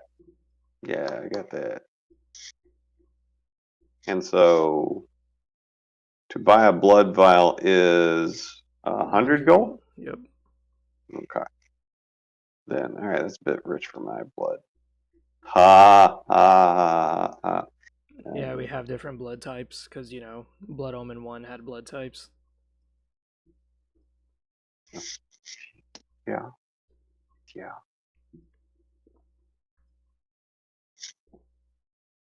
Right. And so she can do that. And what do the other enchantments do?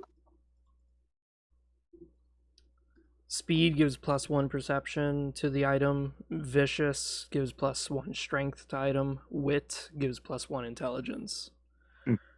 Her last special enchantment is Poison, where the item does poison damage, or it reduces the poison you receive by 2. She also has some rings on sale with spells imbued in them. One is called Ring of Certainty, and one's called Ring of Harvest. Oh, the last ring is called Ring of Aid. There's 3, my bad. Ring of Certainty casts Read Mind for free. Ooh. Ring of Harvest cast Bring Me a Drink for free. And the last ring, Ring of Aid, summons 2 skeletons. How much do these things cost? 300. Yeah. Well, I guess I'll just be moving along here. got a lot more killing to do before I can afford any of that. All right. If anybody wants anything from her, go ahead, because I'm going to head over to the armorer guy. I'm gonna head over to the I armor can't guy. afford it. Yeah, okay, we're all in the same Yeah. boat.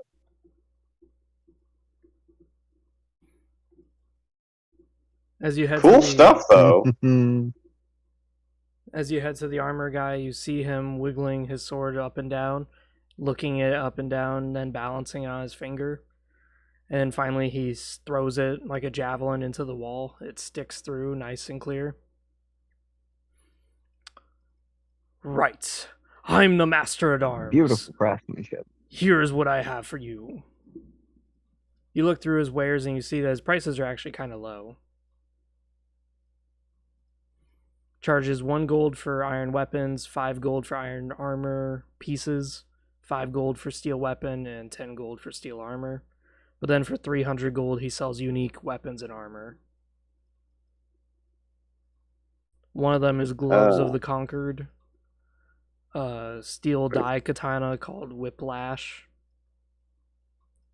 steel bow called Cracking Shot, a shield called Shield of Anger, and then the Nemesis of Nosgoth, a helmet.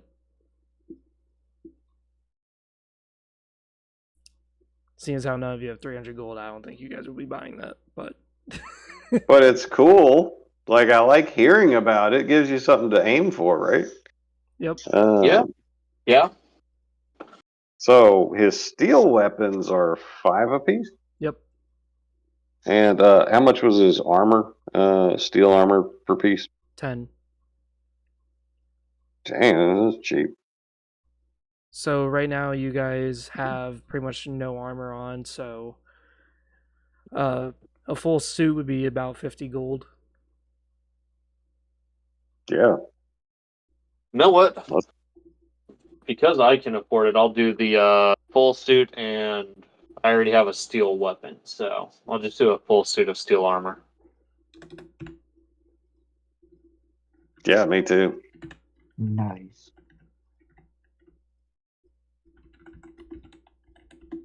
So that's 5 pieces of armor, right?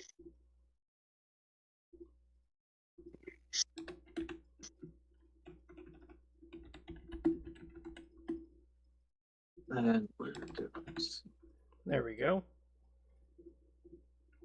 Do you require a full set of leather armor to get the The perception, I'm probably yes. yeah. So, looking at the light rules for the combat damage section, says Yes. steel equals 2 armor. Is that 2 armor per piece or Yes. 2 armor total per 2 piece? armor Okay. per piece, yes. So max... Okay, so with 5 pieces, it's 10 armor. Yep. Okay. Nice.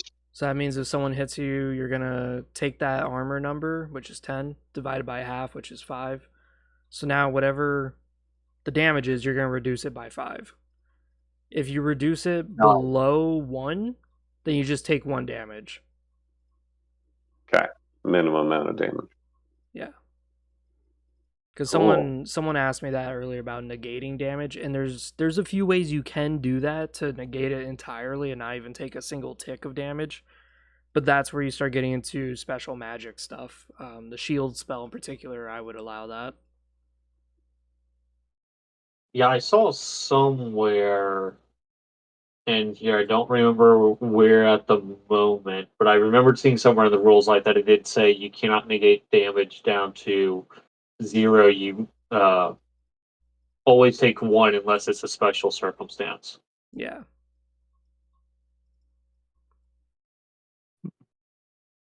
Yeah, that's why I don't have a player who's like max endurance and they're just wearing like the tankiest armor and they just charge into a room of 50 dudes and they just don't take any damage.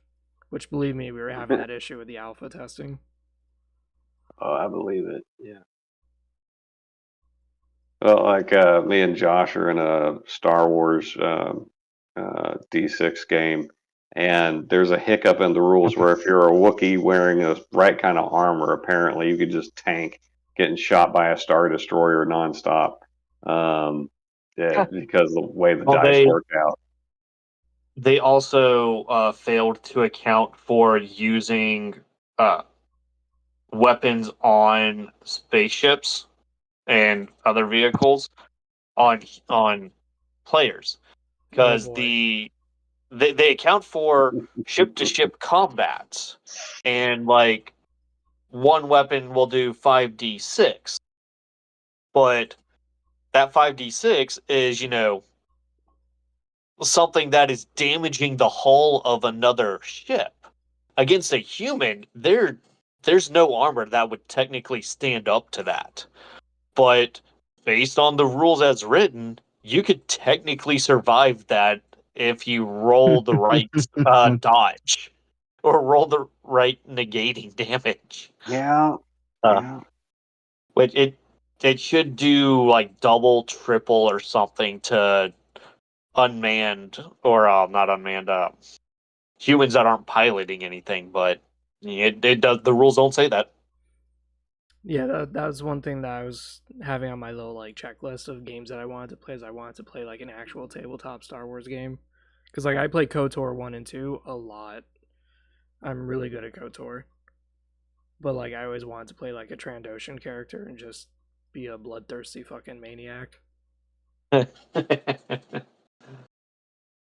don't really care about force powers too much, but if I did, I'd probably do one of the like sub Jedi orders, like the Matsukai or something like that. They're really cool.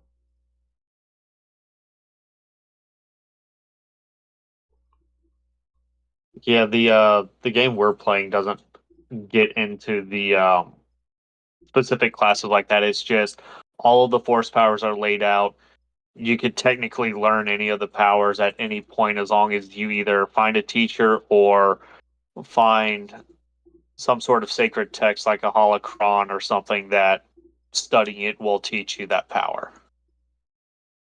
All right. Sorry, for some reason my voice dropped. So I see that Josh was witnessing to you about the Force. Very good. He's my character. His character's my character's Padawan, and I'm kind of incompetent, but I'm the best he's got. So,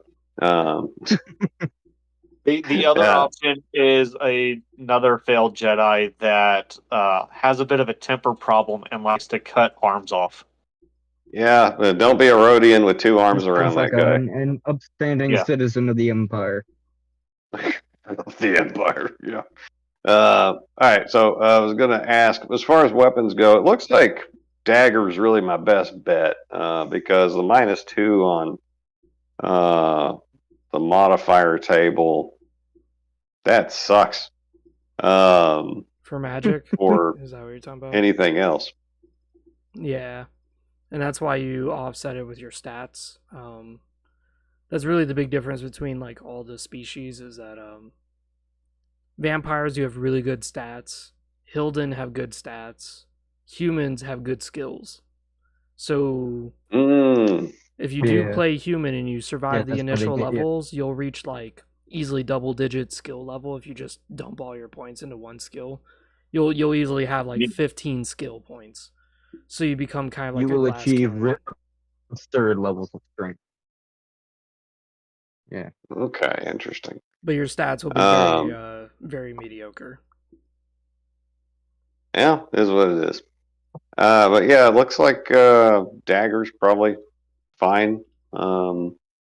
Unless y'all have a recommendation of what would be something else that might be useful for a guy that's all in on cunning and on nothing else. No, yeah, daggers are your way to go. And back attacks. Yeah. Yeah, I guess I'll buy another dagger. It won't hurt to have Always go two. for the back attack for a cunning build. It definitely maximizes your potential. Right. So I got I'll just get some steel pants and gloves.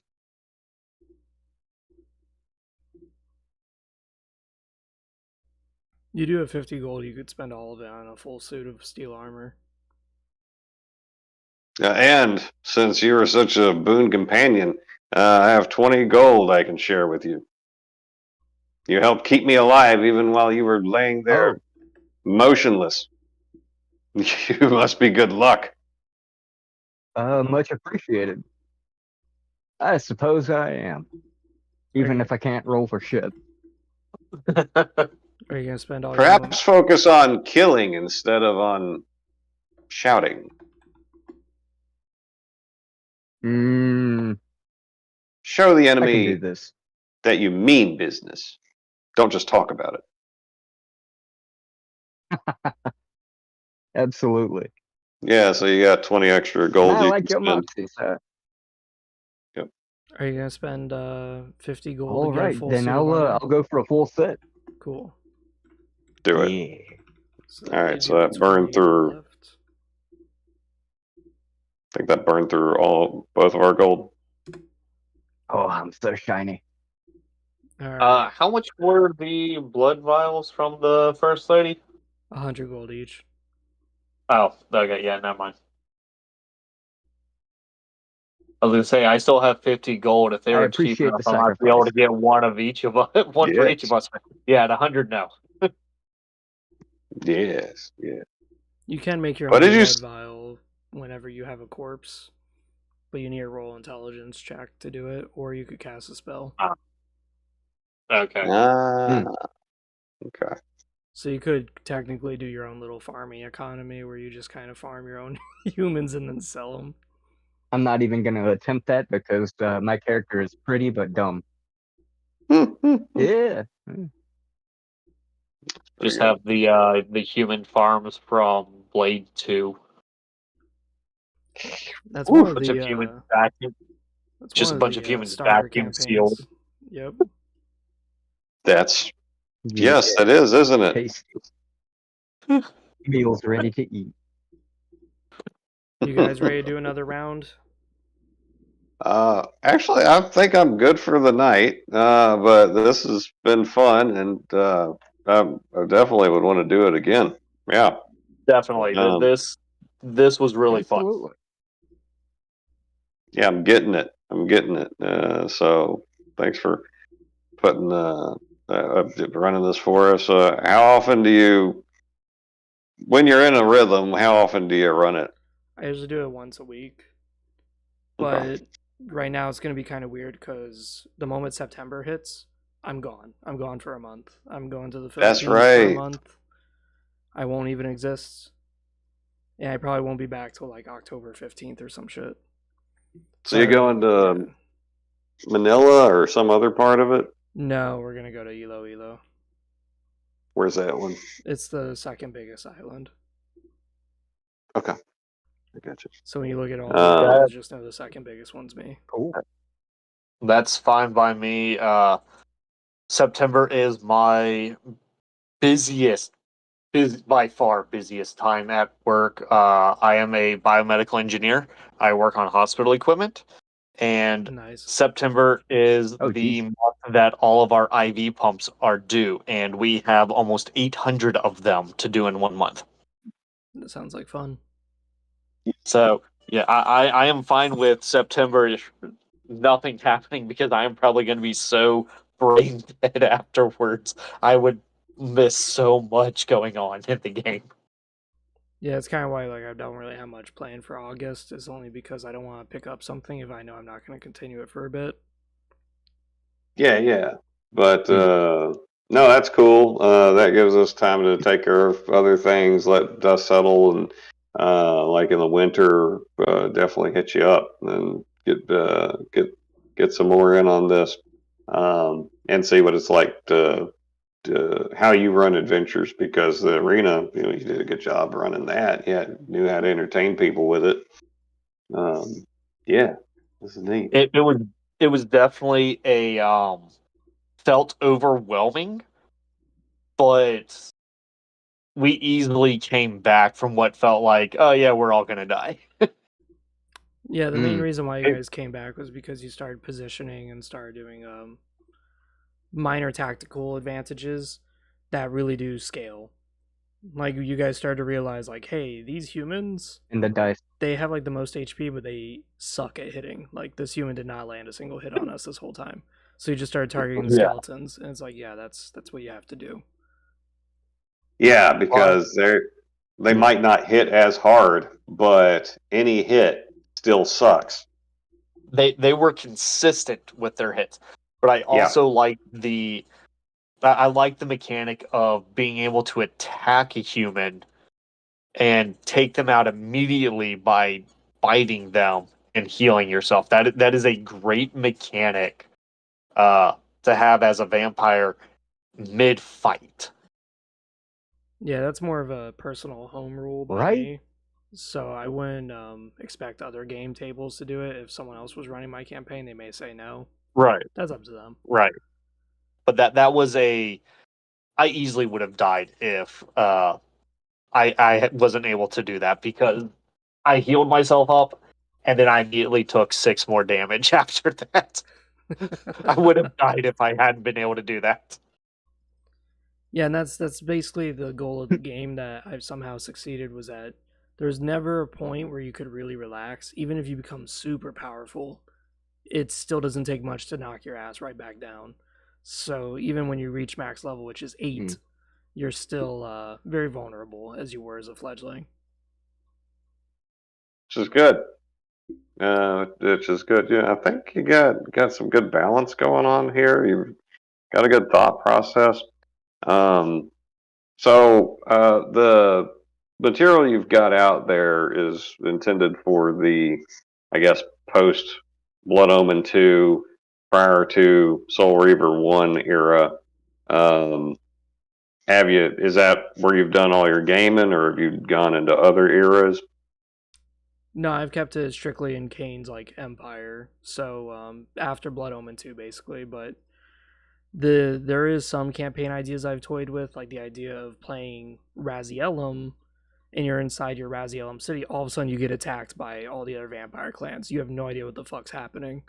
So you got two choices: do you die valiantly and try to scrounge up a resistance and do a last stand, or do you hide out in the woods and rejoin vampire society? But now you're playing this game of like, I have to hide my scent so they don't realize I'm a Razielum. I have to hide and pretend to be a Doomahim. I have to hide and pretend to be something else. Like, that would be a very interesting campaign idea. Yeah. That definitely would. Because then it feels like as if you're playing as a human, but you're not. You're actually a vampire who's like trying to exist in a society that basically wants you dead. And then you're trying to pick up the pieces, like, what the fuck happened? Why were my people wiped out? I guess a play that you could make at that point is try to find a human tribe that could use your help and go to ground there. Now, of course, that's dangerous. You know, that could get you killed until you get the acceptance, and then, even if you get the acceptance, then it's complicated from that. But well, like in the vampire game, the Salubri clan, you know, at least canonically, it's like one of my favorites to read about. So there would be, I imagine, there's similar dynamics to that. If you're trying to play a Razielum. Do you have a favorite clan? Personally, me, I'm more of a Malcolm guy. Yeah. Yeah, I made a Malcolm villain character who was we were playing a campaign with him, and he was just nasty because he was a warrior, and because he had so much intelligence, he was able to like flesh craft shit. Yeah, his name was Velmar. That dude was a monster. That looked cool. One of the things is that you guys didn't reach the level I'd have yet. to say Zephanum. You guys didn't reach the levels yet, but once you hit level 4 is when you unlock classes. Now, it's not mandatory that you take a class. You could go the rest of the game and still not have a class. That's exactly what happened to me. And the reason why is because classes have requirements. Now, you could change those requirements yourself if you're, let's say you're running a game and you know that this game is going to have 0 demons in it, and one of the classes requires you to kill a demon, then yeah, you could change it, do whatever you want. But just know that that is one of the things about classes, is that they're optional. They basically enhance your character, and that's about it. They're not. You could do a whole game where you're classless and you'll be fine. Yeah, no, that's cool.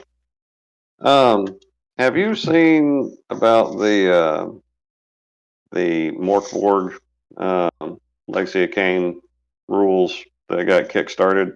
I have, and so far a lot of people kind of like my work a little bit better. But the only issue is that it's like it's very minimalist. Your rules versus the Mort board. Yeah, I'm saying the Mort board rules are very minimalist. Like it's very. Yeah. So I was going to say, if yours are considered minimalist, I can't imagine what theirs are. Because you've got a lot of stuff covered that you account for a lot of stuff that I don't think would count as minimalist. Yeah, the big one was the techniques page. Was the techniques were mostly inspired by Blood Omen 2, because Blood Omen 2 you have those dark gifts, which is like Fury, Berserk, and that's what you get is you can actually role play as that in the techniques page. Gotcha. But from what I'm tracking, the folks that are doing the Mortborg one, they actually have the, I guess the license to, put the stamp on it and sell it. Have you contemplated asking or looking into seeing if you can write material for the Mortborg game? Because at least then you've got like the official support over your stuff, and you clearly understand the material and have a great imagination for it. I think I sent an email out, and I've been just basically no response. Well, I sent them an email too because I've been thinking to ask you that question, and I wanted to see if I could get an answer out of them first. Because I asked the folks if they have any plans to support the book with modules, or is it just here, have an unsupported book, and now we're going to peace out. And they gave me like a nothing answer. They did answer, but they gave me nothing to work with.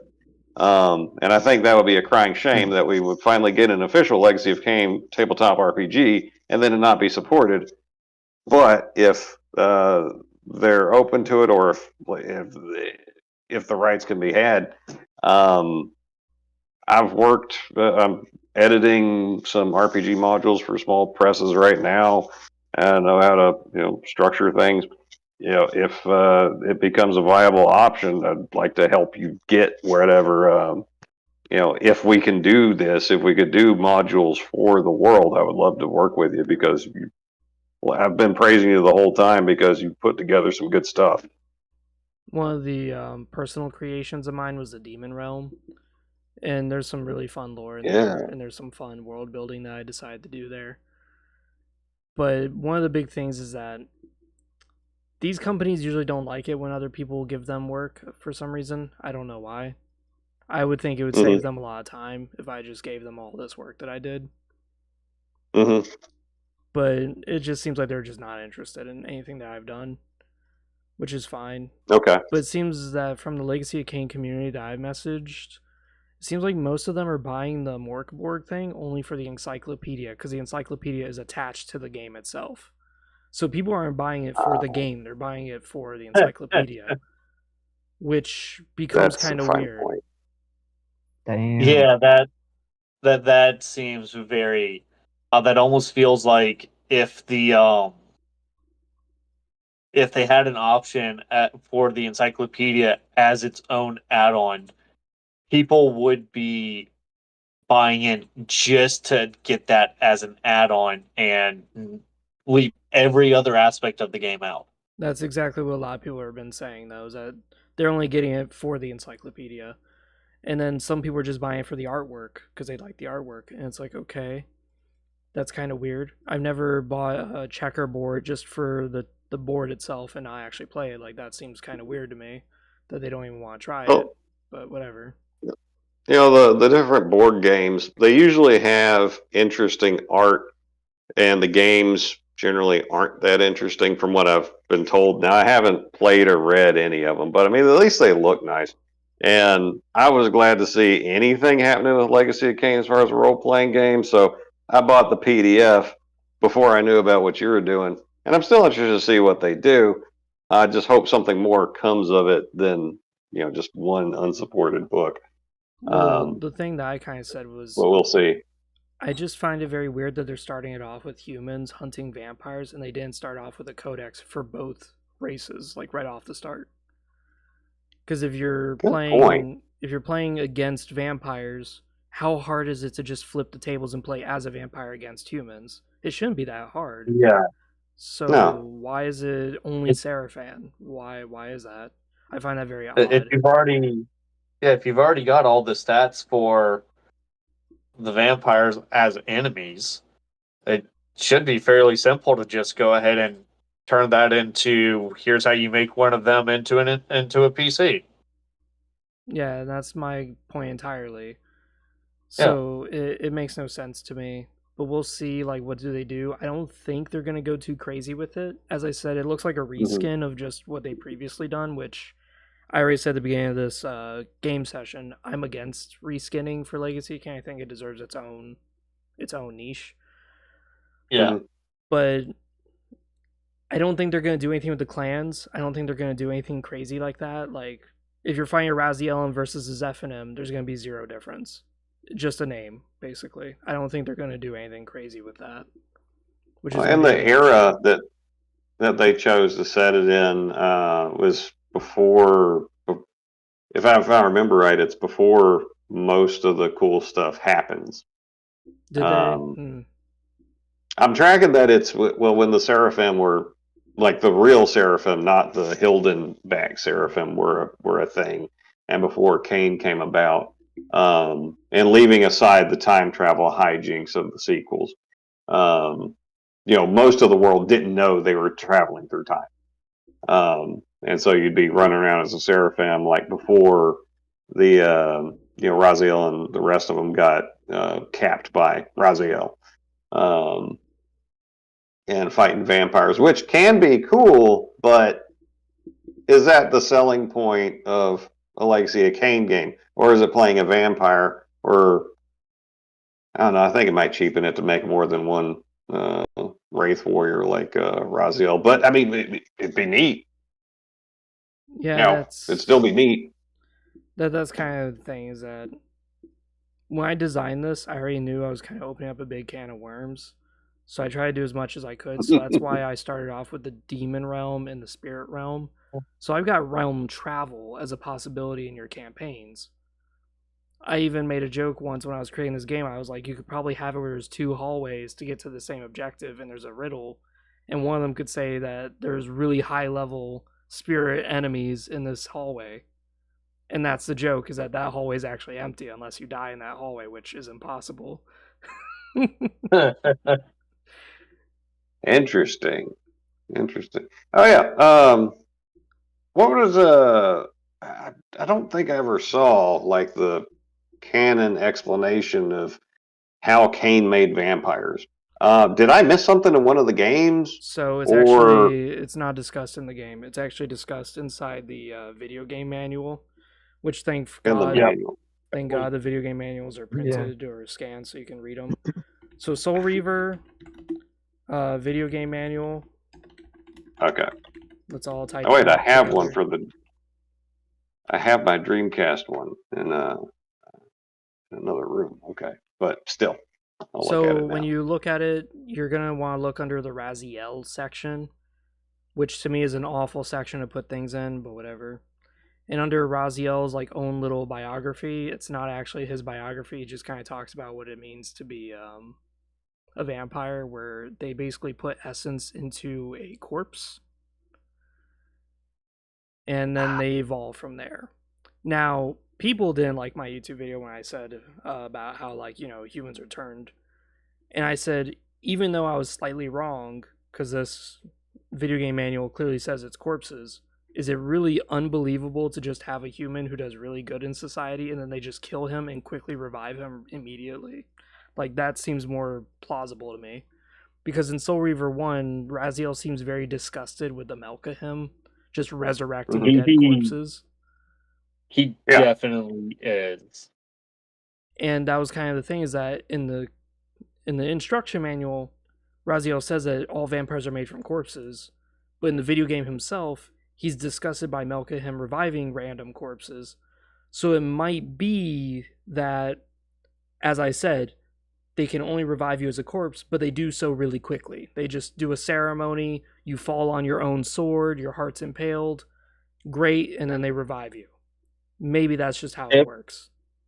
If I remember correctly, because I did just start replaying through Soul Reaver 1, I got the remastered Soul Reaver 1 and 2 on Steam recently.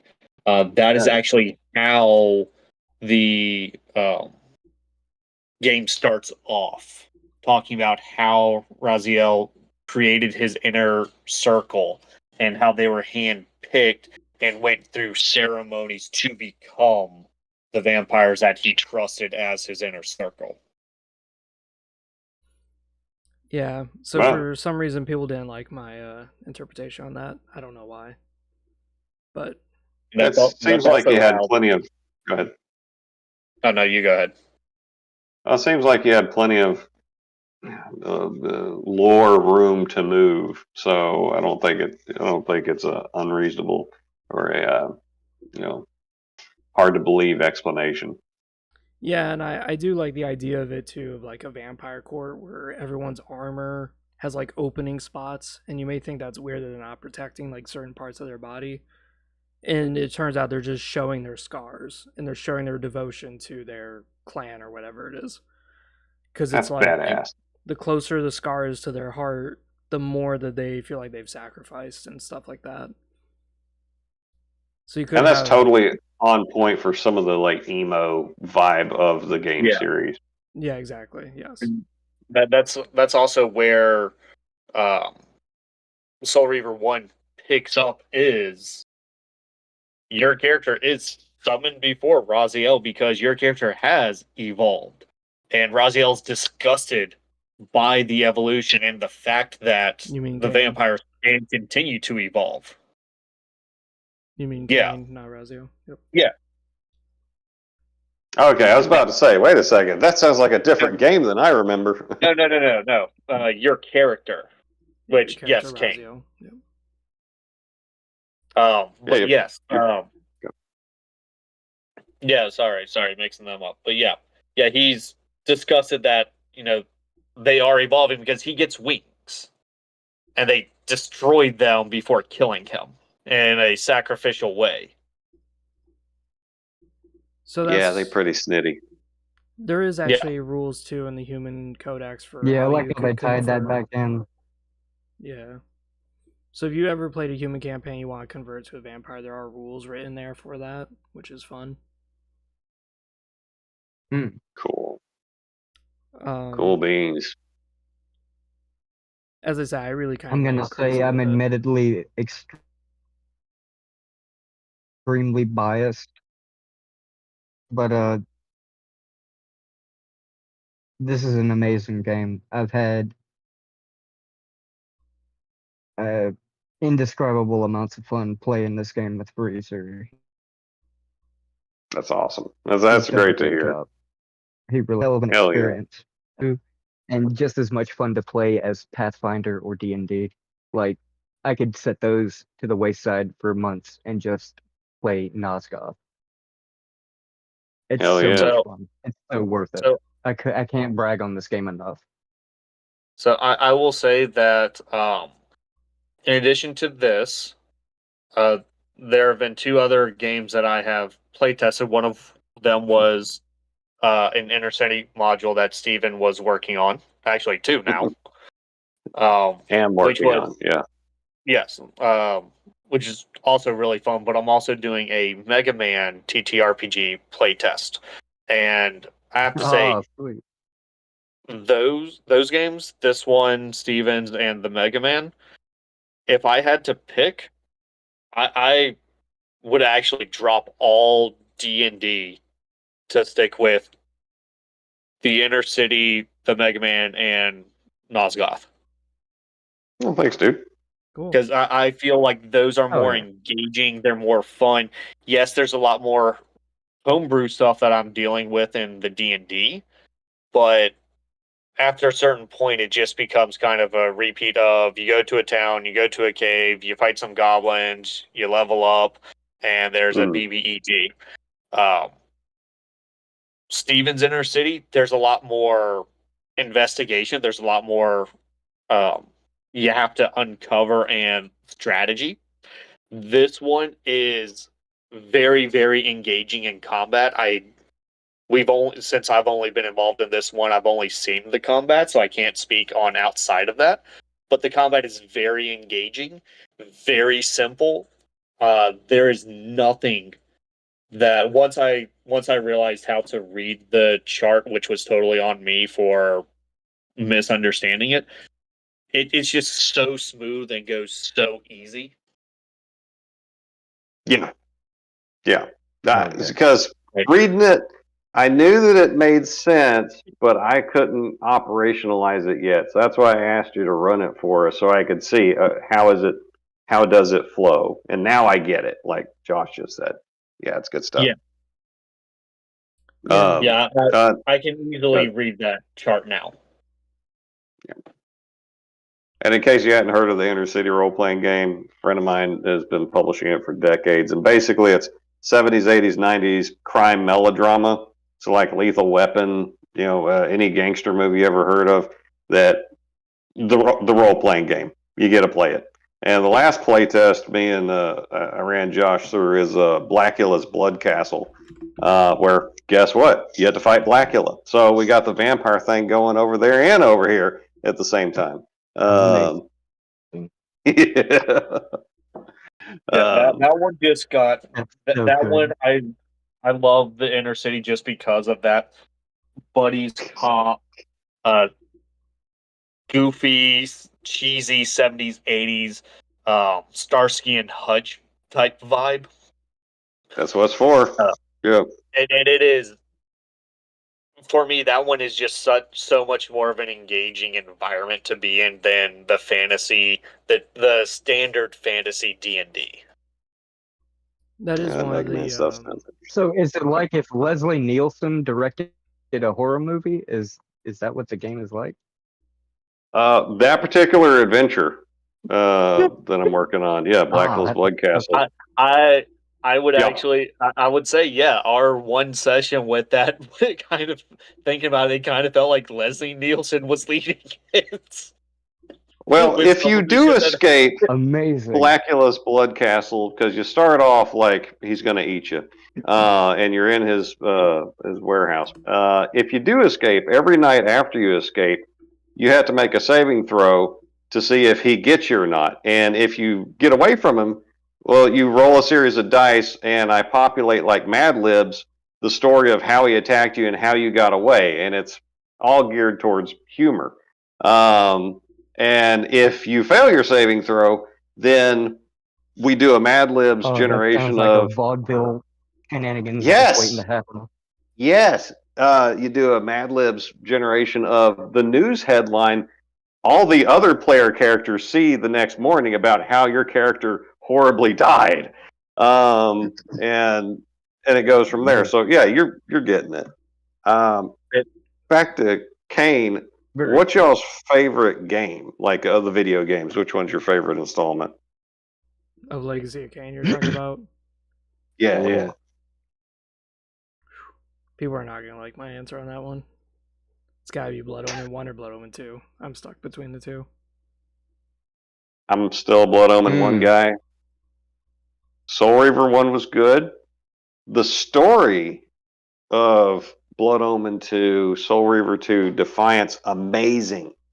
The graphics kept getting better. Blood Omen 2 was a bit stylized, but the gameplay was fucking broken on those things. It was just really funny to me because like a lot of people were upset with Blood Omen 2 because like the story kind of makes no sense. Because you got like Vorador, I like the story. Yeah, you got Vorador, you got Janos, you got like all these characters who really shouldn't exist in the same room.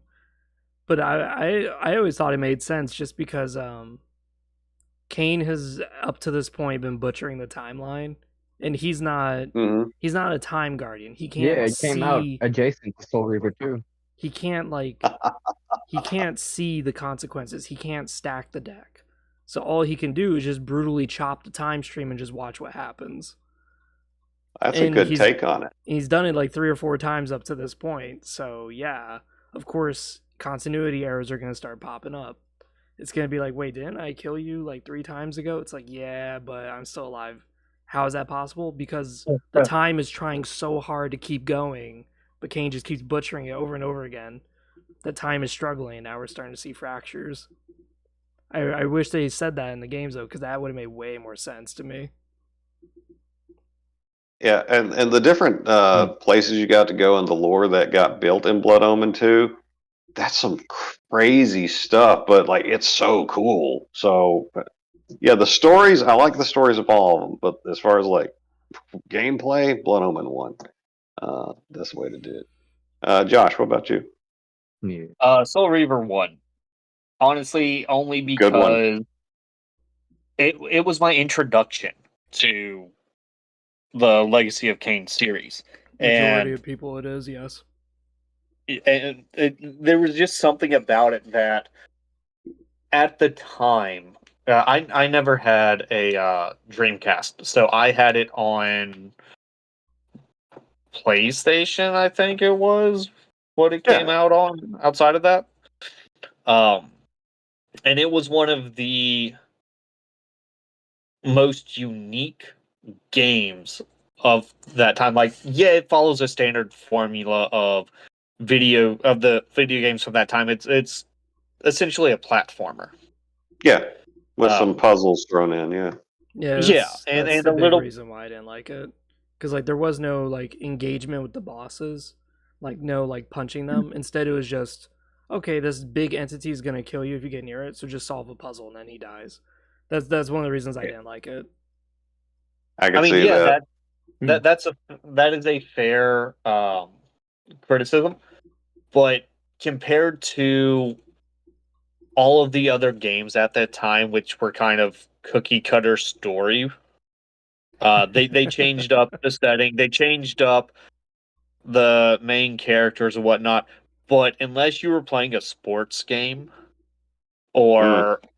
or a narrative game, pretty much all of the games had the same formula. And for me, Soul Reaver 1 was so unique in how it did what it did that it's my favorite. It's the one that got me hooked on it because of how different it was from everything at that time. I agree with all that, and I agree with your point too, Zach. Yeah, In a way, I thought it was cool that you could do where you had to interact with the environment, but at a certain point, you want to wail on the big bad, and you don't get that a lot in these games. You're right. that was one of the Yeah, downsides you with. really don't.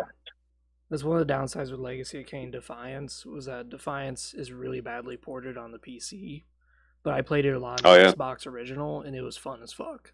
Doing all the combos and the hits, and then switching the Soul Reaver sword types to like fire, Mm-hmm. and then exploding the fucking area. Like that was fun. But as I And said, like most people have never played Blood Omen 1. Majority of fans of Legacy of Kain never even touched the game. They ain't even heard of it. they got to. Yeah, they There's so played much Soul more Reaver. to it. Yeah. Yeah. They only played Soul I mean, Reaver like, 1 and that was it. I'm on my second playthrough of it because, like, I saw where there was a whole werewolf city that you can only get to under a full moon. I was like, I didn't even know that was in the game. And so I busted it out, and that thing is badass. And now I'm like, man, where are the werewolves in these games? In the what happened to them after Blood Omen 1 and all that. So yeah, don't sleep on Blood Omen 1. There's a reason it started the whole thing. Did you Yeah, find but the time ship thing? I am not yet, not yet. I'm Okay. going to go for it. But I just picked up the lightning spell, and that is badass.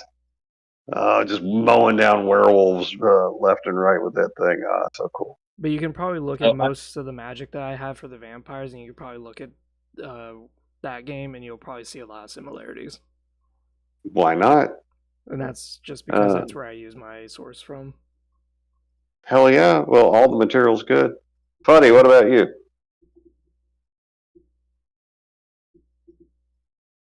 Oh, my favorite? Yeah. I'd have to say Soul Reaver 2 and Defiance. Yeah. Yeah. Bunch of cool stuff happening in I them. love 2. Well, I love them both for most the same reason. The great reveals, Kane's plan. You get to see it being set in motion. Mm-hmm. The consequences, the whole, the gravity of this situation Yeah. Yeah. really gets It's some set serious in shit. on your shoulder.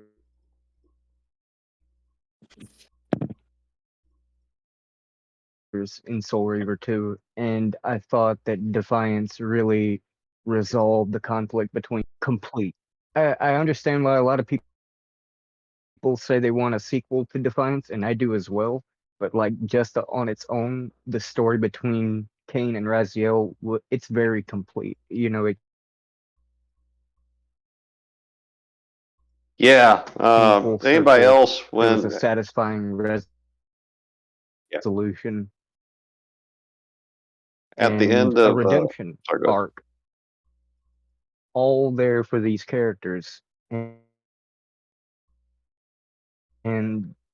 Amy Hennig, got to give it to her, did a wonderful job.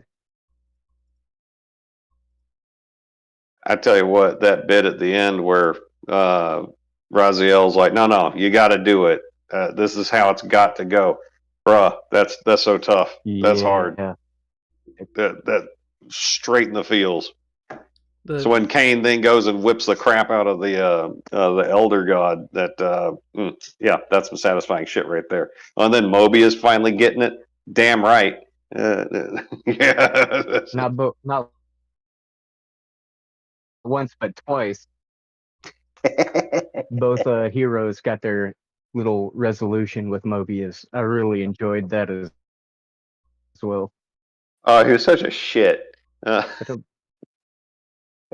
yeah, those are my choices. when it comes Yeah, to he like was. He's such a shit. when it comes to the idea of another Legacy of Kain game, there's two thought processes. Either they finish the story, that's got to be either one. You either finish the story or you don't. And I think right now, if their goal is to attract people so that way they could finish the story, I think the best option is to not finish it. Instead, make a totally separate game spin-off and focus some other time period. So like they were going to do with Black Sun or Dead Sun? Possibly, yeah. Obviously not executed as poorly as Yeah, like that, at the but height of the Empire. yeah. Like, I think if they did a Souls-esque kind of game like Lords of the Fallen or just Elden Ring style, and you play as some vampire who's watching his empire fall to mutation and you're fighting off human bands that are trying to kill you and shit, that could be interesting. Yeah. It could also be other things too, like you could do a campaign where you play as Janos Aldrin or Vorador. Those could be interesting campaigns where you're dealing with this thing. Like Vorador could be interesting because you meet all these great people, you grow your cabal, and you have great personal ties with each of your cabal companions. But then near the end of the game, where time skips a bit, you watch and you see as you walk down a street, as you see each and every one of those companions impaled on a fucking spike. And you just feel that heart wrench, and you're like, oh my god, I love this character. I love this character. I love this character. Mobius, you bastard, I'm gonna fucking kill you again. Like, right? You feel that rage, only to just be killed. Like, that would be a very interesting game as Vorador, to feel that loss. Vorador was the man. You get especially in Blood Omen 1. Blood Omen 2. Like, I just think it'd be really funny where, like, the end of the game isn't even a boss fight. It's actually just a slaughter because you just teleport into the fucking Guardians. Call your dogs. They can feast on your corpses. I think that'd be that'd be a very unique way to end a game because everyone would be like, what? There's no boss fight? It's just a massacre in a room? It's like, yeah. Not all stories end that way. That was a man living his best life. But I want to know who that chick is he's got on the wall. Yes, indeed. Well, and who's that seer that Kane goes and sees in Blood Omen 2? What the hell is she?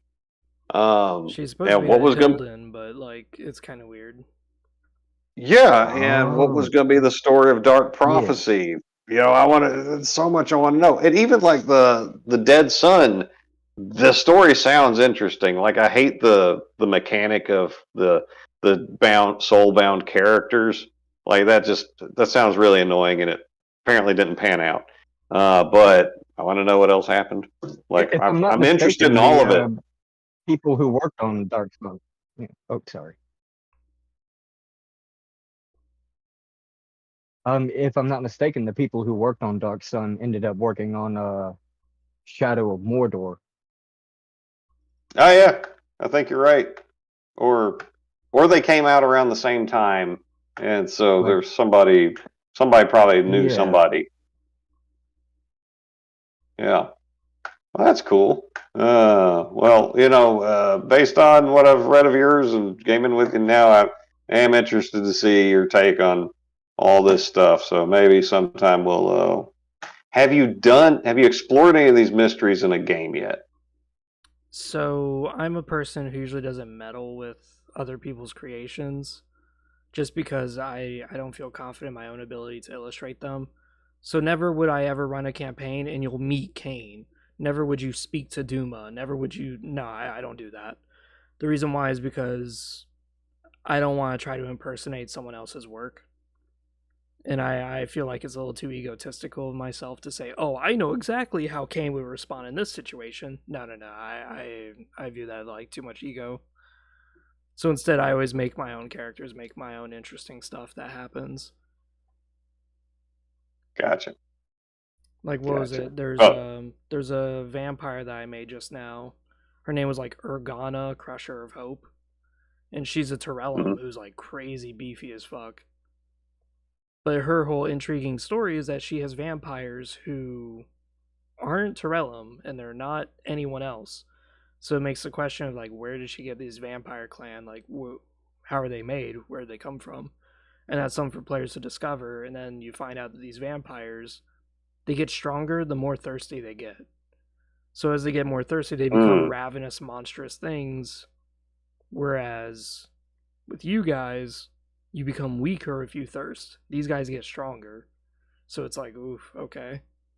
That is very similar to the way that the Elder Scrolls in Yes. Oblivion did and Morrowind did vampires. The longer you went without feeding, the stronger your powers became. But yes. the more powerful your weaknesses also became too. That's very cool. I'm gonna go ahead and bounce because I'm about to explode. Yeah. So I'm gonna run. Well, it's been cool. Boys' room. Absolutely, it was great meeting you guys. Yeah, we'll do it again. You guys too. But as I said, I'm For very sure. lenient. Have a great night. I'm very lenient as far as Yeah, rules buddy. go. But if you guys think that you don't like certain mechanics or you guys want to add certain mechanics, just do whatever you want. Add your own little modules. That's fine. Cool. The whole point of this creation was to create something that people could use as a template. So if you want to create a spell that you don't like the spells that I have listed, go ahead. Go crazy. You want to change the way that magic works? Go ahead. Awesome. Would I be willing to play it? Sure. I'm always interested to see people's interpretations of my rules. There was one person who ran a game and I followed him, and he did the game very differently than how I would, and I didn't mind at all. I was just playing it just to play. Sure. So as I said, it's very modular. It's very easy to copy paste things. It's very easy to do things. I don't know if you guys use Roll20 for all your games. Typically not. Steve and I have used it for On Guard and another game. Was it Pat was making a draw? Yeah. I use Roll20 sometimes. I usually just do Theater of the Mind though. Theater of the Mind. I'm not. Oh yeah, that's just the imagination. No map or no tactical map. Like I give people like an area map if it's important. But I just narrate the combats, and I mean that's a time honored method. And yeah, it's like Roll20 and the other virtual tabletops. There's more programming and technical hassle that I see people had to cuss about using, and I'm like, I don't want to do that. But I appreciate that you did it. Oh yeah. Yeah, that you did the extra work. I appreciate that. Yeah, I try to write down all the stats and skills of every like monster, every whatever that I use. That way, gentlemen like yourself could just pick up the game and say, "Oh, I want to play with my buddies," and there you go. You have everything. So when it comes to the one-shot campaigns that I made, that's what you'll find in the script is like all the way at the bottom. It will have the units stats, but it will also have a large script that kind of goes over like characters, if there's any individual characters you want to have, and just basically the overall goal of the story that you're supposed to go along with the one shot. I try to keep them very sweet and very like streamlined, very railroaded, because that's what a one shot's supposed to be. But when it comes to the Hilden, I've been stalling only because Hilden is going to be a lot of dimensional travel. Yeah, it's going to be quite a bit of a different game, won't it? Because, I mean, it'll be hard for people to even relate to them. Because, like, a vampire used to be a person.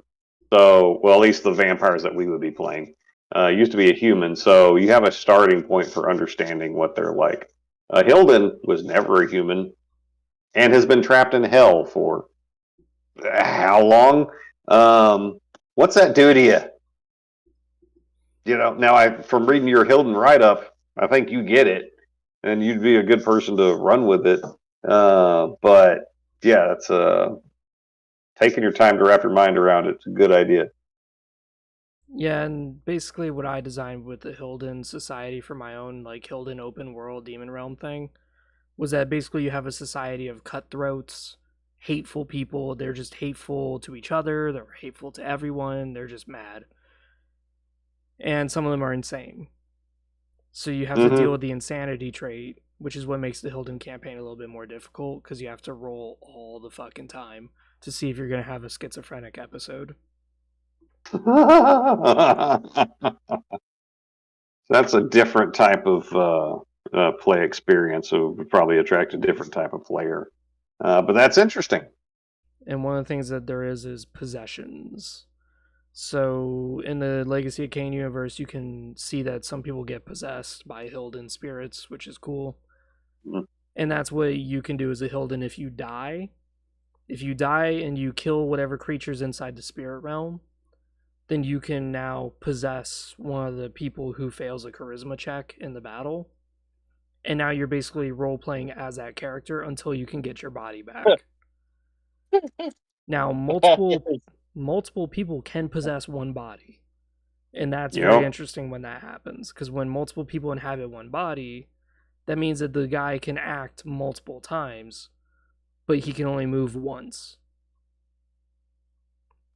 So you can push this person, this poor individual, to his absolute limit with like 7 people inhabiting his mind. So he does like 7 actions, but he can only move once. And well, they did talk about burning out hosts, didn't they? Yeah. Yeah. So that's one of the fun things. One of my players kind of noted it, but the Hilden magic is very different. So vampire magic is the easiest, because even if you don't meet the requirement, you could still cast it. Hilden and human magic, you cannot do that. Hilden magic is very different, though. It's very powerful, and it's very individualized. So like Hilden, so vampires and humans, they may cast a spell and it may have an area effect, or it may just be in a general vicinity that you're targeting. But Hilden magic is always individualized. Fuck that thing in particular is always your motto. I like it. It's never, oh, I'm casting this buff to buff everybody. It's like, no. I'm buffing specifically this guy. Like, everything is very specific. I like that, how they work differently. They're fundamentally different. I like it. That's what I always strive for, though, is I wanted to make 3 races with 3 asymmetrical gameplay. And the Hilden is very, very different. Like, very different. Because Hilden can't do everything. They're locked behind traits. So some Hilden don't have hands, so they can't use weapons. Good Right. luck. Some Hilden have like this greenish fire around their face. They can cast magic. Cool. So if you're playing a Hilden, you're like, well, how do I get access to magic? How do I regain my hands? How do I do that? You have to mutate. You have to try to find ways to mutate your body. Or you could do gadgets, and that's one of their other things. So like you could be a technological overlord who's got like a mechanical third arm growing out of your shoulder or some shit. You know, since you're talking about Hilden and the old Flamehead, the Hilden general, I do want to point out in Blood Omen 2, I think he does not get enough credit for throwing sauce and salt at Kane almost as good as Kane throws it at him. And like Kane is top tier shit talker, but the Hilden general, he was no slouch when it came to shit talking. Just giving him props where they're due. One of my favorite things is that this is my own personal creation. In the demon realm that my players were playing in, I had an Uncle Ruckus character who was a Hilden, and he was racist to other Hilden.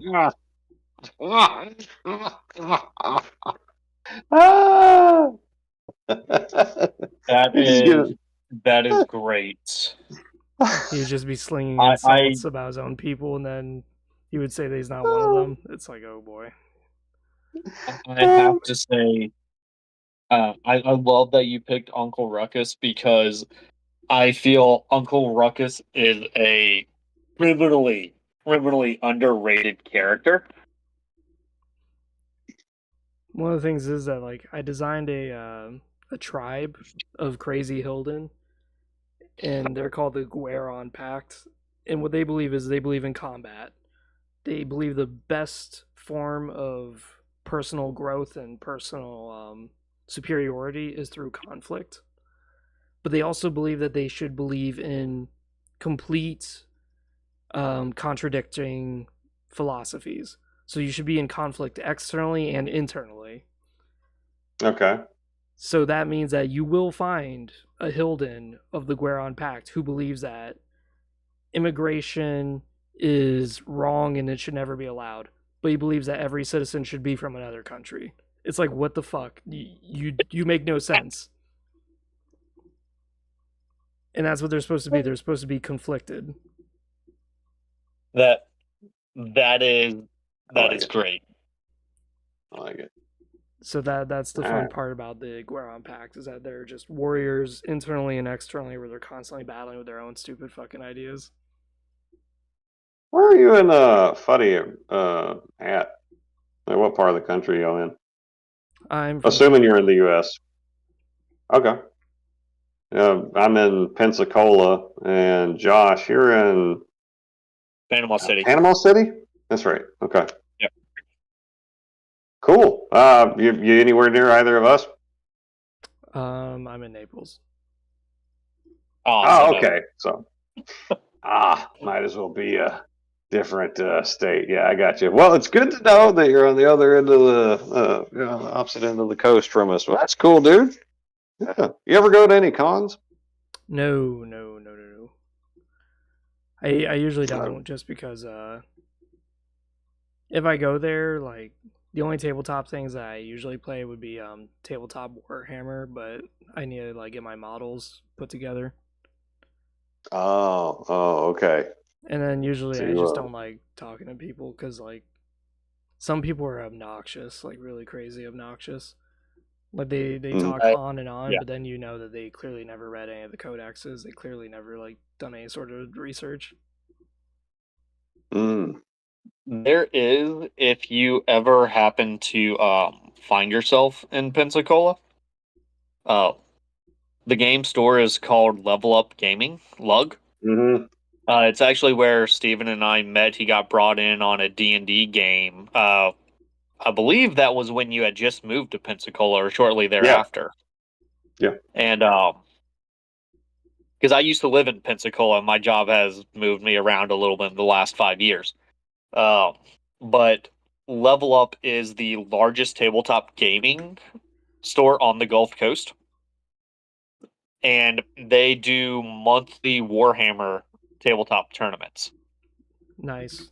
Yeah, there's one place near me that just had a tournament, I think.